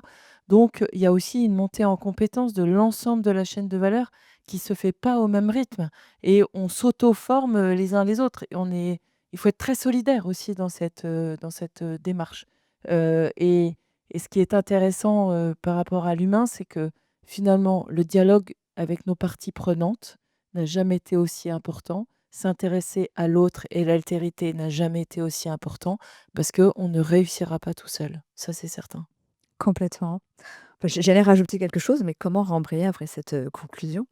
Plus sérieusement, vous avez dit beaucoup de choses qui sont, qui font vraiment écho. Effectivement, on a parlé de productivité, de ces pertes d'emploi. Effectivement, l'IA n'a d'intérêt que si elle crée de la valeur pour toutes les parties prenantes. Juste gagner du temps, juste gagner des points de productivité, je pense qu'on passe à côté du sujet. J'aime beaucoup l'idée effectivement, d'avancer, de façon, bah, là encore systémique, donc de faire avancer, bah, les collaborateurs à leur rythme, mais aussi, penser aux autres parties prenantes. Le fait effectivement qu'il y a une valeur perçue, du travail, ou des prestations, qui évoluent. On a dit beaucoup de choses. Aujourd'hui, on a l'exemple de 3 entreprises, qui sont, relativement en avance sur ces sujets-là, parce qu'il y a des vrais sujets, structurels, structurants qui ont été mis en place. Mais quand on regarde toutes les enquêtes, sur les entreprises en France, je ne dis pas forcément les entreprises françaises, on est vraiment au début de l'histoire. Hein, on parlait du prompt, mais le prompt, c'est que la vision, la partie visible de l'iceberg. On est au début de l'histoire, on est encore beaucoup dans les usages individuels, on n'est pas encore sur les usages collectifs et on est encore moins sur les usages, transformants, sur les déploiements massifs. Et d'ailleurs, les passages à l'échelle aujourd'hui sont rarement concluants. Donc ça, c'est un premier point qui me paraissait important. Le deuxième, je ne sais plus qui le disait, la techno, elle avance hyper vite et on n'est pas en capacité d'aller aussi vite. Mais c'est pas parce que la techno existe qu'elle est adoptée. Et c'est là qu'est tout l'enjeu de l'IA. Je fais une analogie, vous m'excuserez, elle est très triviale, mais ça fait des semaines, alors si vous avez la réponse à ma question, je prends. Je fais l'analogie avec les caisses automatiques dans les hypermarchés, les supermarchés. Quand ils sont arrivés il y a 15 ans, on nous avait dit: «Mais c'est la mort des caissiers et des caissières. Que vont faire tous ces gens? Comment on va, que vont-ils devenir? En gros, ils ne peuvent pas faire autre chose, leur job va être supprimé». Force est de constater quand même qu'aujourd'hui, 15-20 ans plus tard, il y a toujours énormément de caissiers et de caissières et d'ailleurs, les caisses automatiques restent minoritaires. Alors avec l'IA, on n'a pas 15 ans, hein, qu'on se le dise. Néanmoins, ma conviction, que je vous partage, c'est que c'est pas parce que la technologie est disponible qu'elle est utilisée et adoptée dans les organisations. Et dernier point, Noémie, vous parliez des salons. Je fais beaucoup de salons parce qu'évidemment le sujet m'intéresse et en fait, quand j'entends tout ce que racontent ces éditeurs de logiciels, ceux qui créent, les IA, on nous dit que les agents, l'agentique et sont déjà dans nos organisations, il faut qu'on travaille en binôme avec eux. On n'est pas dans le même monde, hein. La techno, elle existe. Elle est perfectible, elle n'est pas toujours au point, pas toujours encore sécure, mais elle existe et néanmoins, il y a un monde entre le champ des possibles et la réalité de nos organisations. Ça, c'est un point qui me paraissait important. Le dernier point, c'est notre petite surprise quand même. On a beaucoup parlé d'intelligence artificielle. On a parlé d'elle, mais elle n'est pas là en fait. Et je me suis dit que ce serait peut-être intéressant qu'on lui pose la question de qu'est-ce qu'elle transforme, donc qu'elle puisse répondre à la question de quel est son impact sur nos métiers, nos organisations. Donc je vais faire appel à la technique et nous allons lui poser la question. Alors, je vois que la technique a déjà lancé le prompt. Non, pas du tout. OK. Super. Donc, on va lui poser la question, donc avec un prompt. On fait du live, hein, alors on prend des risques. Alors, vous remarquez quand même que le prompt est long. Un prompt, c'est long parce qu'il faut lui donner tous les éléments de contexte. Donc voilà, on lui a donné plein, on a fait plein d'itérations et ça nous proposait des réponses hyper longues qui allaient dans tous les sens. On a voulu cadrer un peu. Je veux bien que tu lances effectivement. Super. On vous le fait en live, hein. Donc ChatGPT et on lui pose la question. Je n'ai aucune idée de ce qui va ressortir parce qu'on a fait des tests, on a 5 fois des réponses différentes, hein, ça qu'on se le dise. Alors c'est grand suspense pour nous. Alors l'IA reconfigure les tâches au sein des emplois dans de nombreux postes. Tu peux remonter? Merci beaucoup. Super. Donc, dans de nombreux postes, ce ne sont plus les emplois entiers qui disparaissent, mais des pans entiers de tâches, souvent répétitives, administratives ou analytiques, qui sont automatisées, modifiant profondément le contenu du travail. Bon, première bonne nouvelle, son retour n'est pas dissonant avec ce qu'on a raconté. Sachant que si le discours était dissonant, j'aurais plus fait confiance à mes invités qu'à ChatGPT, mais c'est déjà un premier point. Deuxième point, l'organisation du travail se redessine, plus flexible, parfois plus décentralisée. L'IA peut donner davantage d'autonomie aux collaborateurs, ce qui bouleverse les lignes hiérarchiques traditionnelles et les modes de supervision. Effectivement, on n'a pas trop parlé du rôle du manager, mais effectivement, ça bouge les lignes, hein, comme les métiers. Plutôt d'accord avec ça. Les pratiques de management doivent évoluer. Donc, l'intégration de l'IA, il nous fait un petit focus managérial, hein, ce qui n'était pas le cas dans les réponses précédentes. Donc, je trouve ça intéressant. Les pratiques RH et managériales doivent évoluer. L'intégration de l'IA impose une gouvernance des données, une stratégie claire et des formations continues. Ça, on en a parlé, on est plutôt bon, bravo. Et des dispositifs d'éthique et de transparence. Sans cela, l'IA peut générer des fractures internes, du stress, voire de l'aliénation. Et le quatrième enjeu ou impact que ChatGPT nous propose, c'est l'IA pèse sur la qualité et l'inclusivité des emplois. Pour certains, l'automatisation peut améliorer la sécurité, réduire les tâches pénibles ou dangereuses, mais pour d'autres, elle risque de réduire l'autonomie, de standardiser du travail, d'accentuer les inégalités salariales et de fragiliser des emplois moins qualifiés. On a une réponse. Je vous laisse vous faire votre idée, sachant que si on relance le même prompt, on aura certainement des réponses différentes. Mais ce qui est intéressant, et je pense que ce sera le mot de la fin avant de vous proposer une petite séance de questions-réponses avec nos invités, c'est de se dire que on est au début de l'histoire, là encore, qu'il n'y a pas une bonne réponse, il y a des réponses, il n'y a pas un chemin, mais des chemins, vous nous l'avez montré. Il n'y a pas un cas d'usage vers lequel il faudrait tous se ruer, mais plein de cas d'usage qui sont contextuels.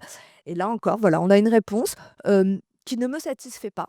Parce qu'elle n'est pas assez macro, qu'elle n'est pas assez stratégique, qu'elle répond un peu à côté, mais on a quand même des éléments de réponse. C'est quand même la preuve quand même que ça reste perfectible. D'accord? Donc, merci beaucoup à mes 3 invités que je voudrais bien applaudir quand même. Un grand merci d'avoir joué le jeu et de nous avoir partagé ces moments-là. Je crois qu'il nous reste 5 petites minutes pour les questions-réponses. Ouais, on me dit bien sûr, dans l'oreillette. Oui, j'ai une oreillette. Qui c'est qui veut se lancer? On a un petit micro pour faire passer les questions. Très bien. Et dites-nous à qui vous voulez la poser, si c'est ciblé, ou alors on prendra la question à la volée, répondra à qui veut. Plutôt à Kaufman and Broad, en la personne de Sophie Le Tiercent. Alors, je me réjouis déjà on est d'accord que le côté humain a une grande primauté dans tout ça, dans ce dédale de chat GPT, intelligence artificielle et tout ça. Et ma question précise, dans votre domaine comment dire, D'activité? d'activité, merci, quelle est la part de l'intelligence artificielle? Parce qu'il semblerait que vous j'ai bien compris que le sujet d'aujourd'hui, c'était plutôt sur les ressources humaines, etc. Mais quelle est la part du métier, le métier en lui-même, qu'apporte l'intelligence artificielle dans ce domaine-là de probant, c'est-à-dire au niveau créativité, etc. Et On a quelle dit est une cette part? minute. Pardon? On a dit qu'il nous restait une minute. Non, non, allez-y, terminez votre question, bien sûr. Non, non, terminez, c'est bon? C'est bon. Merci. Alors, je ne suis pas sûre d'être capable de le quantifier. En revanche, je peux dire que vraiment dans chaque métier, chacun, par exemple, je vous donnais, l'exemple tout à l'heure, du responsable des achats techniques. On a fait une vidéo pour ceux que ça intéresse, que vous pouvez retrouver sur les réseaux sociaux, qui présente, tout notre projet IA. Par exemple, sur un comparatif des différentes réponses à un dossier des consultations des entreprises, un directeur technique dit qu'il gagne 2 à 3 jours. Donc c'est 2 à 3 jours qu'il réinvestit dans, ce dont je parlais tout à l'heure, les échanges justement avec les fournisseurs, et en fait, tout ça, ça amène de la performance parce qu'à la fin, on est des entreprises, hein, l'IA, c'est une chose, mais en fait, ça amène aussi de la performance et donc normalement, une amélioration de la qualité, donc une amélioration de la satisfaction client et qui dit amélioration de la satisfaction client dit plus de clients, plus d'achats et on est dans un cercle, effectivement, vertueux.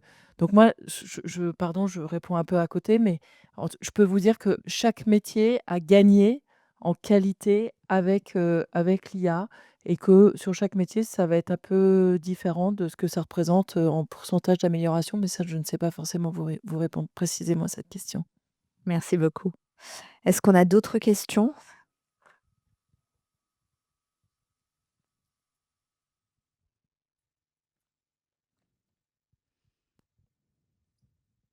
Bonjour, merci pour cette intervention très intéressante. Moi, j'avais une petite question qui s'adresse plutôt peut-être à Sophie ou Mathieu. Là, on a évoqué vraiment tout ce qui était développement des métiers, développement personnel à l'aide de l'IA et l'avancée en technologie au service des métiers. Et on était vraiment sur l'approche, on va dire, propre à chaque entreprise. Mais d'un point de vue un petit peu plus large, d'un point de vue concurrentiel, est-ce que le risque n'est pas qu'il y ait une course justement à la compétitivité? On parlait de productivité un petit peu tout à l'heure, mais est-ce que le risque n'est pas aussi dans l'approche, on va dire, plutôt volumétrique de descendre, enfin de réduire un petit peu les embauches, pour pouvoir être dans cette course à la concurrence et dans cette approche, on va dire, productive en fait?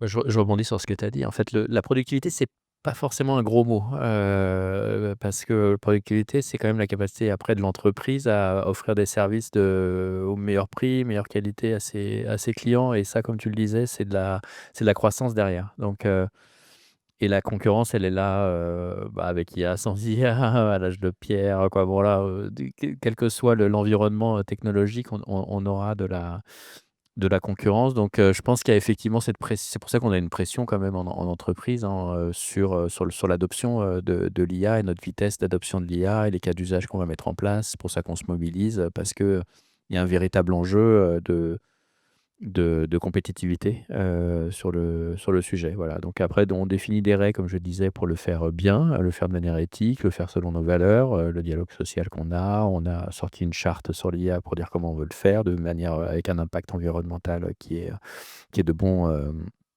en tout cas qui est conscient et qui est de bon niveau et qui est raisonnable, qui est durable. Mais voilà, la compétitivité, c'est la capacité d'entreprise à être pérenne et du coup à maintenir les emplois qui sont dans l'entreprise. Et nous, voilà, on va continuer à recruter et il y a plein de métiers qui vont nécessiter du volume, donc les métiers de la relation client, notamment, de commerciaux, et cetera, et cetera. Donc mais c'est une bonne question et c'est une pression. On est dans cette, dualité finalement d'essayer d'aller le plus vite possible et de le faire selon nos valeurs et en préservant l'emploi et notre responsabilité sociétale. Je je Je peux vous donner, juste un éclairage, là, pour le coup, de notre poste d'observation de différentes entreprises que l'on a vues ces 2 dernières années. On a vu beaucoup d'entreprises qui, effectivement, ont eu des gains de productivité dans le département comptable, ADV, commercial, et cetera, mais qui, grâce à ces gains de productivité et effectivement, à un moment, ont ralenti leur recrutement, voire ont réduit la voilure. Mais comme ils ont gagné en productivité et donc des parts de marché, ils ont réinvesti derrière et ils ont recruté de nouveau et ils ont fait regrandir les départements avec des métiers un petit peu différents, que ce qu'il y avait, avant qu'ils gagnent ces gains de productivité. Mais je dirais qu'on a vu, beaucoup d'entreprises et on a beaucoup de nos clients qui nous ont dit avoir effectivement, changé, leur département, les compétences qu'ils cherchaient. Ça a modifié, il y a eu un creux et il y a eu un redécollage derrière. Moi, j'ai une question, bonjour. Un peu plus pratique sur un des éléments que vous avez évoqués lors de l'entretien. Lorsque l'entretien est enregistré, qu'il y a un script du coup, enfin grâce à un script et un compte rendu qui est fait, sur un modèle qui est propre, à vos à vos, à vos chapitres internes. Est-ce que ces éléments sont retransmis, aux candidats? Et est-ce qu'on peut avoir un débrief par rapport à ça? Parce que généralement, enfin dans la majorité, soit on n'a pas de réponse, enfin souvent on en a une, négative, mais on peut rarement interagir. Du coup, si on a une base formatée, avec des chapitres vraiment, éclairés, est-ce qu'on peut interagir et auquel cas, ces éléments, comment sont-ils conservés et est-ce qu'ils sont partagés? Alors, nous, on propose toujours, aux candidats, s'ils le souhaitent, de lui envoyer, la synthèse. Je remarque, en fait, assez peu de candidats, la souhaitent. Ensuite, nous, on le présente aussi comme, voilà, qui nous permet, d'avoir, bah, au lieu de prendre des notes, exactement ce que tu disais tout à l'heure, d'avoir, plus d'attention et d'avoir, bien, tout le déroulé de l'entretien. Donc nous, on propose toujours, aux candidats qui la veulent, de pouvoir leur adresser. Et ensuite, en revanche, on refait pas un deuxième entretien derrière, on s'emballe pas, quoi. On peut leur envoyer, mais après ça s'arrête. Je rebondis sur cette question parce qu'elle est importante à 2 niveaux. 1, quand l'entretien est enregistré, faut le dire. D'ailleurs, l'IA Act qui entre en vigueur, pleinement au mois d'août, l'un de ses piliers, enfin il y a 3 piliers, hein, pour l'IA Act. Il y a la co-responsabilité, en gros, le provider, donc la solution et l'entreprise utilisatrice sont co-responsables. Chacune a des responsabilités différentes, mais on est co-responsables. La deuxième, elle m'échappe, mais la première, c'est la transparence. Transparence, j'ai oublié la 2. Comment? Alors oui, c'est pas le pilier, mais oui, c'est aussi ça. Dès lors en fait, sur la partie transparence de l'IA Act, dès lors, qu'une solution d'IA est utilisée, toutes les parties prenantes doivent être informées. Donc c'est déjà le cas. Donc effectivement, quand c'est, enregistré, on vous le dit. D'ailleurs, même avant, tout l'IA, hein, quand on utilisait des enregistrements de Teams, il y avait systématiquement un petit truc qui vous disait, «Ce rendez-vous est enregistré, oui, non». Si vous disiez non, ça vous sortait du call. Donc il y a un enjeu de transparence, d'informer que l'IA est utilisée, mais il y a aucune obligation d'envoyer ces notes. Aujourd'hui, quand un recruteur ou lors d'un entretien, vous prenez des notes, vous les envoyez pas, à tout le monde. Donc je vois enfin, l'usage va pas changer, c'est juste qu'il est, abordé un peu différemment. Voilà, je me suis permise de répondre. Je suis parfaitement d'accord avec ce que tu dis, on n'a pas l'obligation. Moi, c'est vrai on le dit si vous voulez, parce que en fait, ça crée un espèce de fantasme de, on a enregistré, derrière il y a une synthèse, qu'est-ce qui est dit dans cette synthèse? Bah, en fait, ça dédramatise aussi, c'est-à-dire que dans la synthèse, il y a rien d'autre que ce que le candidat a dit. On n'invente pas autre chose que ce que le candidat donc moi, je trouve ça, en fait, pas mal d'être, hyper transparent sur ce genre de choses parce que comme il y a beaucoup de fantasmes, autour de ça, bah, ça permet de calmer le jeu, tout de suite, en fait. Et d'ailleurs, personne ne le demande, hein, en vrai, dans la vraie vie. Attends, je crois qu'il y a un Moi, j'ai deux choses rapides pour rebondir sur la question. Est-ce que cette réunion a été enregistrée? Est-ce qu'on va avoir le débrief par IA? Et finalement, en 5 minutes, si on a le débrief, on peut tout savoir sur ce que vous avez dit aujourd'hui. Donc, est-ce que ça vaut le coup de continuer ces réunions-là? Ça, c'est ma première question. synthèse, il y a un petit bac qu'un débrief, c'est pas la même chose. C'est qu'est-ce qu'on en a retenu? Ça veut pas dire avoir la synthèse. Ce sont deux choses différentes. C'est vrai, mais comme tout le monde essaye de gagner en productivité, du coup, ça nous évite de perdre 2 heures ce matin, le temps de venir, le temps de repartir et en 5 minutes, on a le débrief. Et Ce si qui va être intéressant, c'est que vous n'avez pas retenu la même chose que madame ici, que monsieur en haut et que moi, que j'ai entendu aussi et des inspirations que ça m'a donné. Et que ce qui va être intéressant, je pense, c'est l'intelligence collective qui va en ressurgir. OK. Et sinon, dernière question, parce que je pense qu'on est beaucoup à soit être, entre 2 jobs, soit entre chercher du boulot. On sait que quand vous postez des annonces, notamment sur LinkedIn, vous recevez à peu près 500 CV en 2 jours. Donc nous aussi, on postule à pas mal de jobs. On utilise beaucoup l'IA pour faire les lettres de motivation. Et est-ce que de l'autre côté, finalement, vous avez une IA qui détecte en 2 secondes, si les lettres de motive ont été faites par IA et finalement, est-ce qu'on se fait prendre à notre propre jeu? Est-ce qu'il faut tout changer finalement derrière? Ou est-ce que ce soit juste une base de travail et tout rechanger derrière pour éviter de se faire cramer par une IA que vous avez de votre côté? Oui, oui, bah, c'est très bon point. Je réponds rapidement et quoi, je réagis rapidement et après je te passe la main. Je pense que moi qu'il y a de la vertu dans le process, au-delà de l'output, et en apprentissage aussi. C'est-à-dire que c'est pas forcément le sujet de savoir à la fin qu'est-ce qui a été dit, quel est le résumé de cette, c'est la démarche de ce document ou de ce savoir, c'est la démarche d'apprentissage qui est importante. Donc et dans une réunion, il y a aussi ça qui se joue, quoi. Donc je trouve qu'on va perdre à se baser que sur des résumés et des fois c'est utile et c'est là où il y a le jugement qui rentre en voilà, des fois il faut pas venir, des fois il faut venir. Bon là, il y a des choses qui se passent mais voilà, je trouve faut pas oublier l'importance du process, et de ce que ça apporte. Et le deuxième point, nous on prend pas de décision et on fait pas de filtre sur de l'IA, pour les candidats quand ils postulent et effectivement, c'est un bon point que vous soulevez, c'est-à-dire que l'IA quand on parle de productivité, bah, souvent on se limite au champ interne, mais en fait l'IA elle détruit de la productivité en fait et du coup c'est un jeu à somme négative même parce que tout le monde y perd. Le candidat il postule à plus de choses, mais en fait, finalement, il surcharge le système, et du coup, derrière, les entreprises, elles sont surchargées aussi et du coup, elles perdent en qualité de réponse. Donc on est tous perdants, hormis, peut-être, SecureGPT, et la planète aussi est perdante. Mais voilà, là, c'est un vrai sujet, en fait, d'importance. C'est effectivement un vrai sujet parce qu'aujourd'hui, il y a plein d'outils, qui sont gratuits, sur lesquels un candidat peut référencer 100 annonces, auxquelles il peut correspondre et il va mettre son CV et ça va lui fabriquer 100 CV différents qui vont reprendre exactement les mots-clés de l'annonce. D'accord? Donc je pense que ça, c'est des outils qui sont à disposition de tout le monde et ça brouille un peu les cartes parce qu'en fait, quand on se retrouve avec le candidat devant nous et qu'on va parler de son expérience, de la taille de l'équipe dans laquelle il a travaillé, des difficultés qu'il a rencontrées, des facilités, des enjeux, etc., de son quotidien, de son environnement, en fait, on s'aperçoit que la mariée est très belle, que la mariée est complètement match complètement avec ce qu'on avait écrit en amont, mais que c'est pas forcément la réalité. Et ça veut pas dire que c'est un mauvais candidat, ça veut dire que la réalité est tellement travestie, elle est tellement adaptée que finalement, ça perd l'essence. Et la réalité arrive à un moment. C'est-à-dire que en fait, on repousse juste la réalité. Mais la réalité qu'on se retrouve en entretien avec le candidat, bah, on va quand même parler de sa vraie expérience et du contexte, etc. Et ce qu'il a envie de faire et ce qu'il n'a pas envie de faire.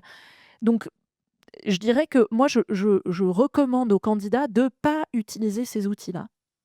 Alors, c'est sûr, hein, c'est beaucoup plus facile, et je le comprends complètement, c'est beaucoup plus facile d'avoir son CV, d'avoir 100 annonces et puis de fusionner ça et d'adapter son CV, d'adapter 100 CV, de le balancer à 100 annonces. Je comprends aussi la volonté de gain de productivité, de multiplier ses chances. C'est normal, c'est humain. Sauf que il faut se dire que de l'autre côté, c'est pas efficace. Alors, nous, en fait, il y a beaucoup alors, oui et non, d'accord? Parce qu'en fait, rester sur la réalité. C'est-à-dire, ça sert à rien de s'inventer des compétences ou d'essayer d'aller reprendre des mots-clés si véritablement elles ne sont pas dans votre réalité. C'est le conseil que je vous donne. Après, vous savez, j'ai rencontré des étudiants qui m'ont raconté que sur un CV, par exemple, ils avaient envie de rentrer dans une société du luxe et en fait, ils n'avaient jamais travaillé dans le luxe. Et sur l'annonce, il y avait marqué expérience dans luxe requise. Et en fait, ils mettaient luxe en blanc sur blanc pour que dans les ATS, leur CV ressort. D'accord? In fine, il y a peut-être 10% des candidats qui effectivement vont passer le filtre de l'ATS et l'entreprise va se dire: «Bah, tiens, finalement, je le recrute quand même».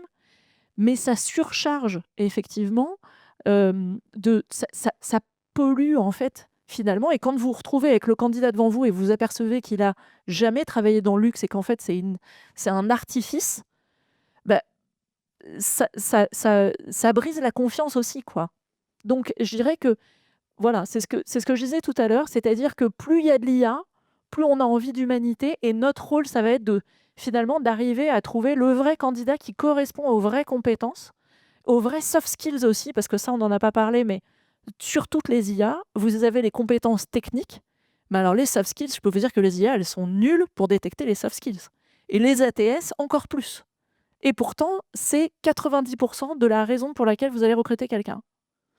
Donc, moi, je vous dirais, utilisez pas. Je sais que on a l'impression de gagner du temps, je sais qu'on a l'impression de multiplier ses chances, mais pour moi, c'est une fausse bonne idée.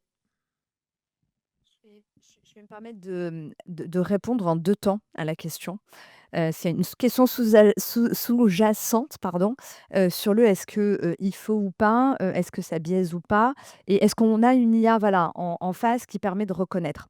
Le problème, c'est pas qu'on utilise l'IA pour faire une candidature. Si vous maîtrisez le sujet, il y a aucun problème. Après, il faut l'utiliser intelligemment. C'est-à-dire que si l'IA peut vous permettre de créer des lettres de motivation qui sont impactantes, qui reflètent votre réalité, très bien. Le problème, c'est qu'aujourd'hui, beaucoup de candidats utilisent effectivement l'IA pour s'inventer. Je caricature un peu, et il est là le problème. Le deuxième enjeu au niveau de l'IA dans le recrutement, mais dans tous les sujets, c'est que l'IA nous résout des problèmes, mais elle nous en crée. Pendant longtemps, on avait un vrai problème avec le matching. Le matching, le scoring, le screening, enfin tous les mots en ing qu'on aime bien dans le recrutement. On avait un souci avec ça, aller identifier les bons candidats. Quand je dis les bons candidats, ce sont ceux qui matchent avec notre besoin. Aujourd'hui, avec l'IA, on n'a plus cette difficulté. Donc c'est un problème que l'IA a résolu, celui du matching. En revanche, elle en a créé un autre, celui de l'évaluation des candidatures, celui de l'évaluation des compétences. Et je ne suis pas certaine aujourd'hui qu'on ait les moyens, la capacité, les outils, d'être prêt de pouvoir analyser effectivement ces candidatures et les évaluer, autant sur les hard que sur les soft. Alors sur les soft skills, c'est effectivement complètement autre chose. Donc oui, alors moi j'ai un parti pris qui est un peu différent, mais il y a plein, il n'y a pas une réalité, il y en a plusieurs. Utilisons l'IA, que ce soit pour le recrutement ou pour la recherche d'emploi, mais utilisons-la pour qu'elle crée de la valeur pour tous, pour vous et aussi pour le recruteur, et que vous passiez les filets pour les bons postes et pas pour des postes pour lesquels vous n'êtes pas adapté. Ça, c'est, me semble-t-il, une évidence. Alors, C'est quoi un poste pas adapté, mis à part une spécificité dans un poste? Je suis plombier, je recherche un métier de plombier, c'est une spécificité, c'est un diplôme, etc. Par contre, là, travailler dans le luxe, je suis pas obligé d'avoir travaillé dans le luxe pour être peut-être la personne à recruter sans avoir jamais eu d'expérience dans le luxe. Donc, quelque part, des fois, il y a aussi les critères de recherche qui ne sont pas bons. Peut-être qu'il faut aussi modifier les fiches de poste de l'autre côté, parce que aujourd'hui, une personne dans la communication pourrait très bien faire l'affaire, parce qu'on recherche aussi des personnes dans certains métiers et pas forcément des spécialistes. je fais une micro-réponse et je vous laisse la parole. Aujourd'hui, on met de l'IA partout, on met aussi de l'IA dans des process fatigués. Ma conviction, c'est avant de mettre de l'IA, il faut repartir de l'irritant, il faut repartir du process, donc revoir ses workflows et son process, et mettre de l'IA là, où ça crée de la valeur pour tous, et le mettre au bon endroit. Et c'est aussi repenser nos schémas RH, nos process, qui sont pour certains un peu datés, où effectivement, est-ce qu'on a besoin de travailler dans le luxe pour bosser dans le luxe? Certains vont vous dire oui, parce qu'il y a des codes, parce qu'il y a une façon de faire dans le luxe, il y a une culture dans le luxe qu'on n'a pas dans d'autres cultures. Et pour les uns, ça va vous paraître superficiel. Pour les autres, ça va être un point central. Néanmoins, l'IA nous force à nous poser les bonnes questions et à revoir nos process. Donc, je me suis permise une micro-parenthèse, mais qui c'est qui veut répondre sur ce point? Non, non, mais c'est quoi? C'est un bon point que vous soulevez. Après, c'est un travail qu'on fait au quotidien, d'essayer de limiter au maximum les critères qu'on met dans les offres d'emploi. Normalement, bon, des fois, je regarde, ça existe encore, mais on retire, par exemple, le bac+5 que les gens mettaient de manière automatique, emploi bac+5. Voilà, pourquoi, quoi, finalement, quel est le fond du métier, quelles sont les compétences, etc. Donc, on essaye, c'est difficile parce qu'on est face à des experts qui sont les managers qui vont recruter derrière. Donc, on a un travail de conviction pour dire, mais c'est quoi vraiment l'essentiel, le cœur des compétences que vous cherchez, etc. Pour effacer tout ça, effacer si possible, voilà, le secteur. Mais comme tu le disais, justement, des fois, comme il y a beaucoup de candidats, et certains qui viendront du luxe et effectivement dans certaines industries, des codes, peut-être un réseau qu'il faut déjà avoir et cetera, ça c'est une sorte de compétence, je sais pas quel mot il faut mettre derrière, mais qui est un point qu'on va chercher et qu'il le faut, quoi. Mais on essaie de l'effacer au maximum. Il faut pas le mettre du coup de manière systématique si vous recherchez un recruteur, si peut-être aussi, quoi. Bref, grand débat, mais en tout cas, tout ça pour dire qu'il y a la volonté effectivement de limiter au maximum les critères qu'on met dans les annonces parce que c'est un vrai enjeu d'inclusion, de le faire. Ça, c'est vrai. Enfin, je partage totalement. Je pense qu'on se soigne tous côté RH pour le faire. Ensuite, quand on dit pas adapté, il faut que vous vous rendiez compte que quand on reçoit 500 CV, il y en a souvent 250 qui ne correspondent mais pas du tout à l'annonce, à ce qu'on recherche. Donc voilà, mais parce que ça se tente. Bon, ça se tente, non, en vrai, non.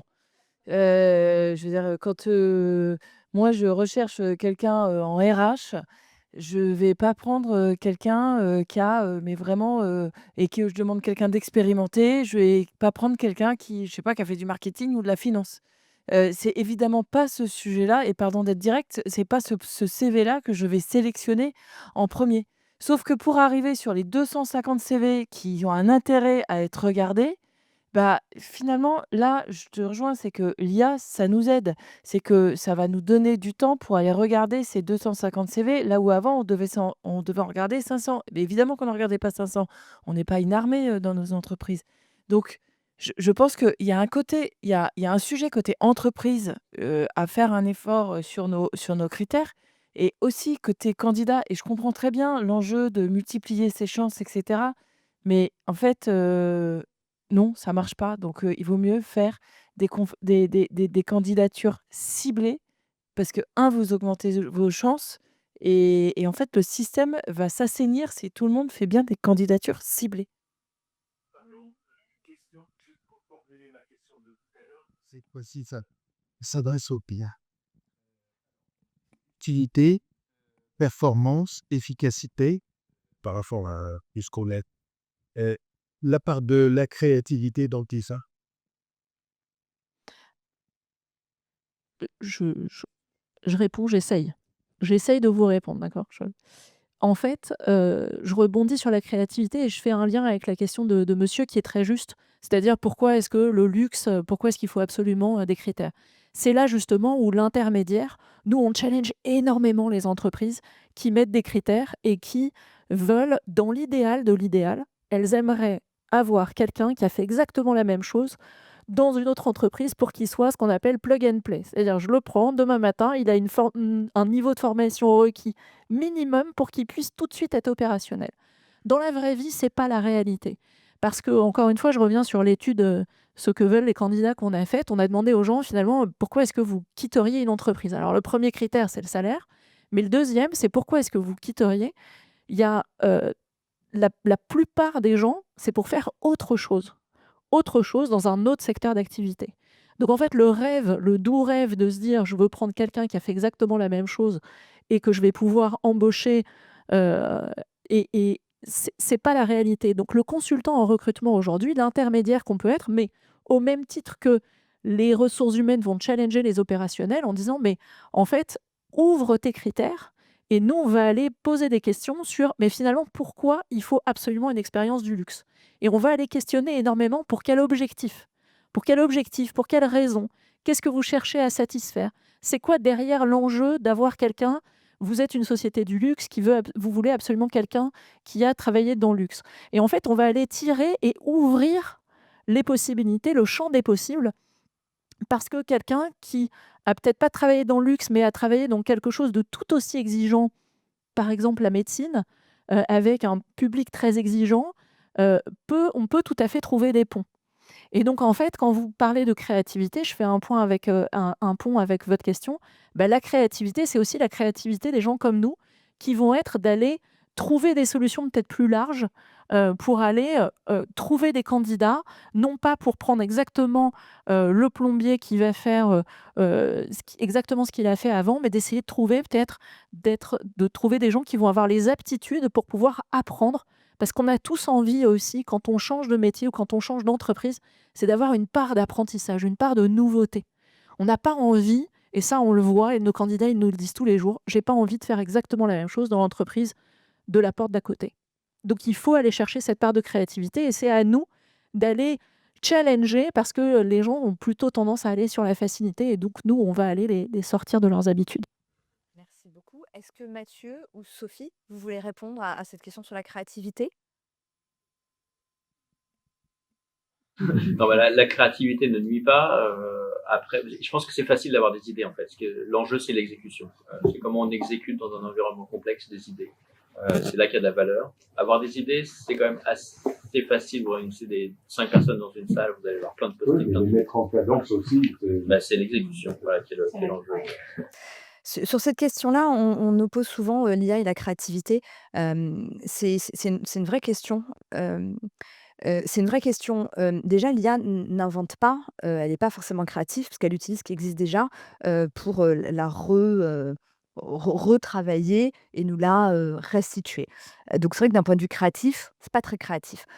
Quand on revient au fondement de la créativité, c'est rien d'autre qu'un concept qui permet, c'est un processus mental qui permet de faire un pas de côté pour apporter des réponses nouvelles à des problématiques plus ou moins complexes. La définition de la créativité, c'est ça. Est-ce que l'IA nous permet d'être créatifs? Oui. Quand on dit qu'il faut repenser nos process, c'est que pendant 20 ans, 30 ans, on a fait les choses de la même façon. Là, soit on continue à mettre de l'intelligence artificielle dans des process RH fatigués, soit on fait un pas de côté, on se dit, OK, comment est-ce que je peux faire ça différemment? Alors le différemment, c'est pas forcément de l'IA, hein, c'est plein de choses, mais l'IA peut nous aider. Et là-dessus, j'ai un exemple, et je pense que ce sera la quasi-forme, parce que je pense qu'on a.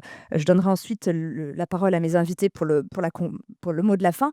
J'ai un exemple que je trouve extraordinaire, c'est l'exemple de Keolis à Dijon. Ils avaient 3 irritants transport, donc ils avaient des chauffeurs de bus, 3 irritants, du turnover, de l'absentéisme. Donc transport, dans les irritants, turnover, absentéisme et manque de diversité au sein de chauffeurs de bus, principalement des hommes. Ils ont voulu adresser ces sujets-là. Ils se sont dit: «Qu'est-ce qui fait que les gens restent pas? Qu'est-ce qui fait que les gens n'ont pas envie de postuler? Et qu'est-ce qui fait qu'on a que des hommes?» Parmi ça, 2 réponses ont émergé. La première, ça paye pas très bien. Ils se sont dit: «Bon, on va pas l'adresser par ce sujet parce qu'on n'a pas les moyens». Le deuxième sujet qui a émergé, c'est les plannings, où les chauffeurs de bus ont des plannings à rallonge. Ils travaillent le soir, les week-ends, les jours fériés, en coupure. Et ils se sont pas dit: «On va mettre de l'IA là-dedans pour répondre à notre problème». Ils se sont dit: «On va faire les plannings différemment». Et plutôt que mettre en lien les contrats horaires avec les amplitudes horaires de nos bus, on va demander à nos chauffeurs quel serait leur planning idéal. Eh ben, tu as Gérard, ligne 12, qui dit lundi 12, je veux commencer à 14h, le mercredi, je veux pas travailler. Le 14, je veux finir plus tôt, plus tard.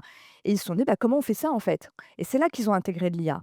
Donc l'IA a été remise à sa place de moyens et pas de fin, mais surtout ils ont été très créatifs dans la façon dont ils gèrent le problème et dans la façon dont ils gèrent les plannings. C'est ça la créativité. On a souvent tendance à pas être créativité quand on parle des métiers artistiques et créatifs. Là, c'est des métiers de la création. Dans notre quotidien, on est absolument tous créatifs et c'est le fait d'aller chercher des réponses nouvelles et de faire un pas de côté. Et c'est ça qu'on attend de nous dans le recrutement, dans la fonction RH et dans tous nos métiers. Donc voilà, je me suis permise de répondre parce que c'est une question qui est souvent posée et je vais laisser vraiment en 1 minute le mot de la fin à chacun de nos invités. Pas de contraintes, voilà, ouvrez le débat, dites-nous ce que vous avez envie de nous partager. Bah, la manière dont on a présenté cette table ronde, on s'est dit à la fin, on va essayer d'ouvrir des perspectives. Et en fait, j'ai réfléchi à la question et ma réponse, c'est que j'en ai pas. Parce que, alors je vous la fais courte, mais je vous la fais sincère en même temps, hein, c'est que mon avis change presque d'un jour à l'autre. Hier ou avant-hier, j'ai lu un article de HSBC que vous pouvez trouver dans la presse, hein, qui a évalué les conséquences financières de la fin de OpenAI, avec un mur de dette financière qui se situe en centaines de milliards. Et puis de l'autre côté, j'ai lu un livre, enfin je suis en train de lire un livre qui s'appelle Ne faites plus d'études, de 2 experts de l'IA qui vous disent que ça va complètement changer notre manière de fonctionner, que tout le monde travaillera en indépendant, etc., à travers le monde. Donc en fait, j'ai pas de boule de cristal, j'en sais rien. Par contre, je lis beaucoup, j'observe beaucoup et je me donne la possibilité de changer d'avis et d'évoluer avec les évolutions que je vois. Et donc j'ai pas d'avis tranché sur la question et je je je reste ouverte à toutes les évolutions qui peuvent arriver. Et pour moi et donc ça, c'est la première chose. La curiosité, j'entretiens ma curiosité, je me renseigne tous les jours et la deuxième chose, c'est que, je reviens sur le point que je donnais tout à l'heure. Le conseil que j'essaye de m'appliquer à moi-même et que j'essaye de donner à tout le monde, c'est continuer à être apprenant parce que les choses vont vite, mais qu'en même temps, il y a plein de choses qui arrivent tout le temps et d'être, vraiment apprenant et de rester ouvert à la nouveauté, à l'apprentissage. Merci Noémie. Mathieu? Eh ben, Noémie a tout dit. Non.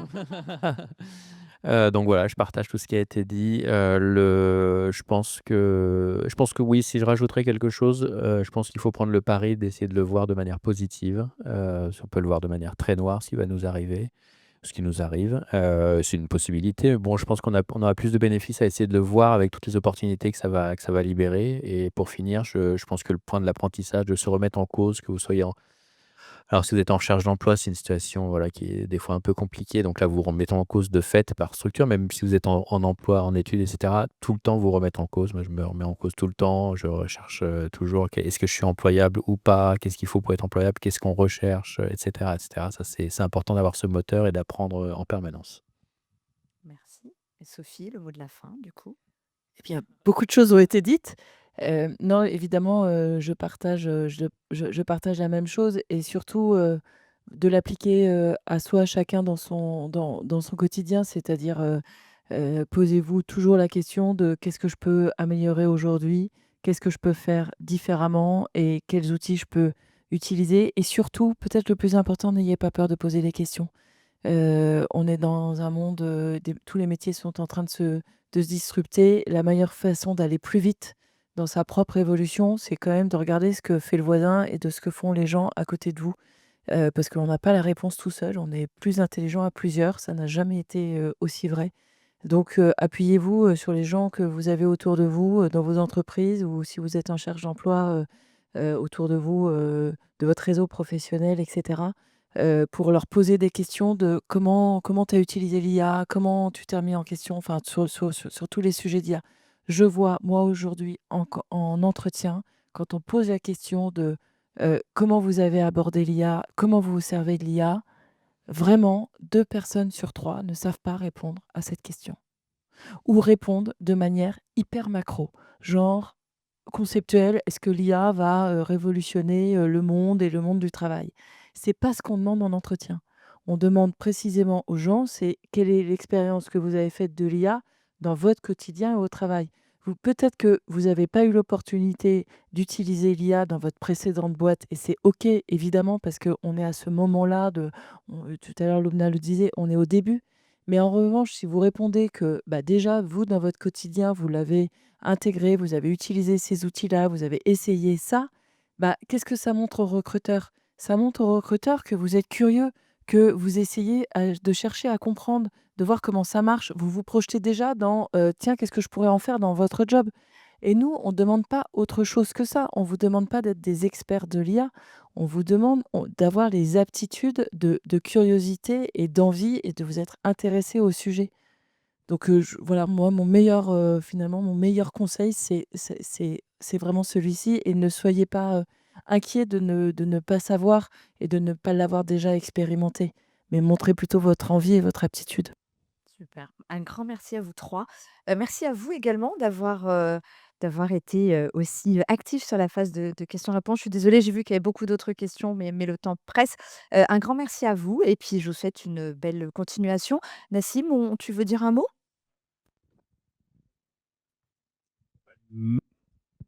Bah, il me restait plus qu'à vous remercier vraiment pour la qualité des échanges. Ce que je voulais dire aussi, c'est que cet événement a été rendu possible parce qu'on a une équipe, donc à la ville de Courbevoie. Donc je tiens à remercier mon équipe, donc Aurore, Delphine, Shaima qui est là, Stell également, Romaric. Donc merci à eux et encore merci 1000 fois. On les applaudit.